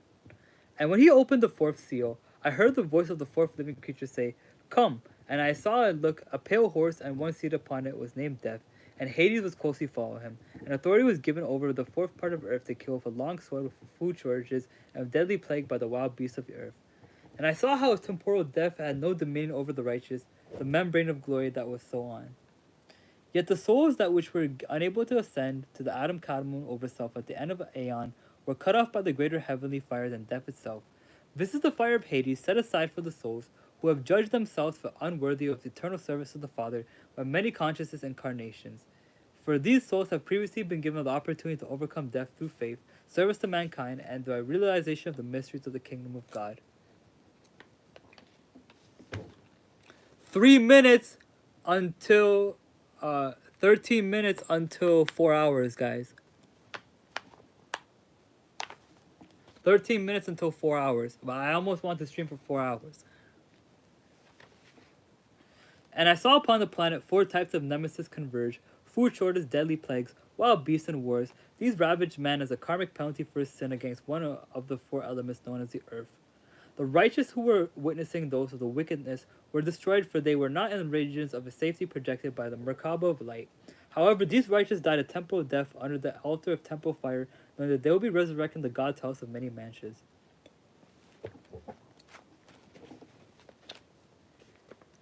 And when he had opened the 5th seal, I saw underneath the altar the souls of those slaughtered because of the witness work they used to have, and they cried with a loud voice, saying, "Until when the one sovereign Lord, holy and true, are you refraining from judging and avenging of blood upon those who dwell upon the earth?" And a white robe was given to each of them, and they were told to rest a little while longer, until the number was filled, also their fellow slaves and their brothers who were about to be killed, and they as they also had been. And I saw the entire state of martyrs were gathered within different garments of energy, so that a ministry of light could be completed within the proper numbers of teaching, and master necessary for the ascension of the universe. Thus, the souls that are asleep in death until the number of perfect souls is achieved are like heirs upon the head that must be numbered before the crown of light can be worn. And I saw the Father fulfilled by both the 6th and the 7th seal, by having them come together as one glorious and amazing mystery of establishing his crown of light upon architecture of creation. And I saw when he opened the 6th seal, a great earthquake occurred, and the sun became black as a sackcloth of hair, and the entire moon became as blood, and the stars of heaven fell to the earth. And when a fig tree shaken by a high wind cast its unripe figs, the heaven departed as a scroll that is being rolled up, and every mountain, and every cycle island was removed from their places. I agree, Divine Black Panther. I saw the solar system leave its magnetic dip and be displaced from its alignment for what man calls the North Star, the occurrence as it centers as the electromagnetic vacuum. And I saw how the solar system was given a new circumpository with a new North Star. Thus the Father's will prevailed, and the solar system was taken the spontaneous collision particles in place of a true latitude attuned to its cosmic will. And a new scroll was given to the earth, so that it could go into a new heavens, where a new mantle was given onto the earth, and a new species closed into the body of light.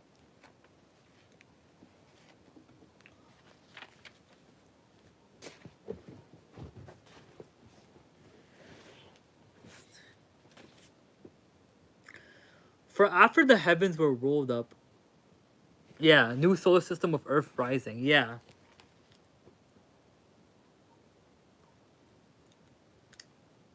For after the heavens were rolled up, I saw a new scroll which is the blueprint for the new constellations. As the scroll was unrolled, there were unfolded a new heaven and a new earth. And I saw how the new heavenly vibrations reestablished the boundaries of the 12 planets in the Earth solar system. However, the 12 planets were placed within a new program of many heavens, so that the Earth's intelligence ascended into a matter energy body. It was able to live with many other matter energy intelligences and indwell constellations of 2 or more physical suns. And I saw the trumpets of the heavenly Merkaba rest the planetary spheres on a new 1/2 minute arc of the celestial capstone descending into space as placed upon the architecture of the Father's model of Alpha and Omega. And I saw how the Great Pyramid upon the earth was a model for God's plan of salvation in stone. Yet few understood the mysteries of the wellspring beneath the pyramid, in which existed the souls of those who had failed their assignment in service to the Father. And I saw that those who were not prepared to go into a new program of light, and they feared the changing of the Earth's orbit and the appearance of a new illuminaries of light in the midst of a shower of stars that fell into the darkness of Earth. And my eyes saw the Ancient of Days, and there were all the flowing energies of his membrane that were called redispatched, and called onto himself those living pictures which were fitted to his membrane and love and creative energy. And he called forth not only man as the energy of love within a given space and time, but all the atom cosmos of the galactic mansions. And he called before him all of the thought forms of creation extended across space. I like how you're giving me feedback, Divine. I like how you're giving me feedback of what I'm reading. I appreciate that a lot, actually. I appreciate a lot of that.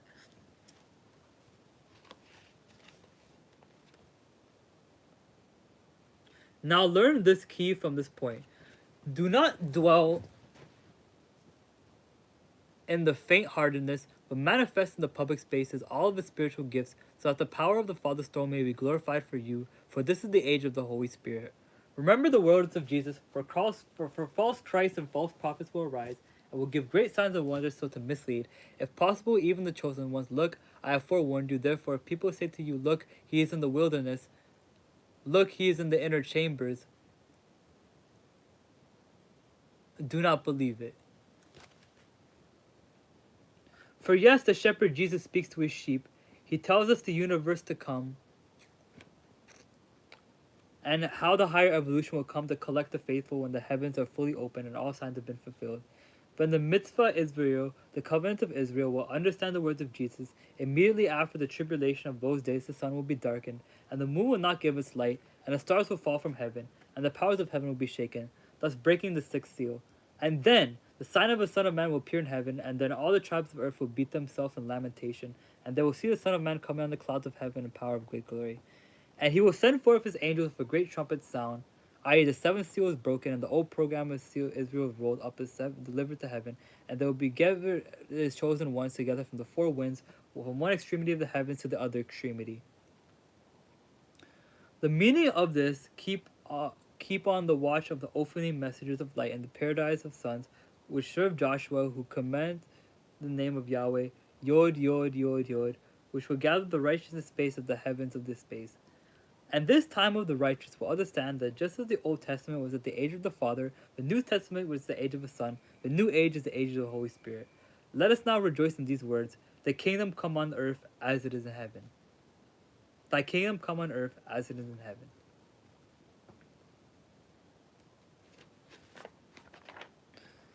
This is the last page.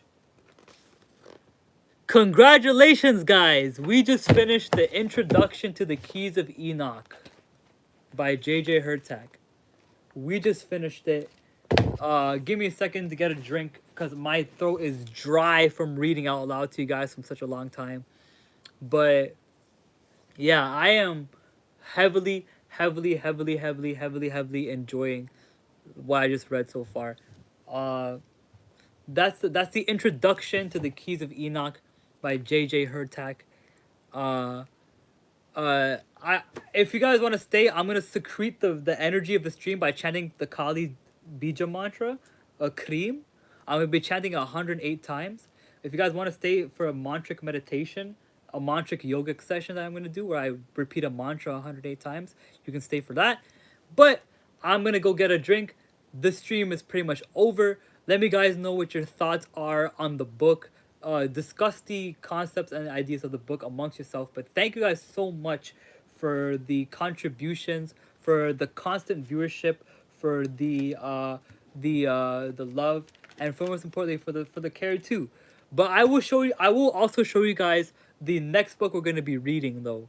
We're gonna be reading the aspects of occultism by Dion Fortune. I'm gonna get that real quick, but stay patient, guys, because I'm not done yet. Technically, I am done. You guys can leave if you want, but I'm gonna be doing a little bit, few more activities before I end the stream off. So, yeah.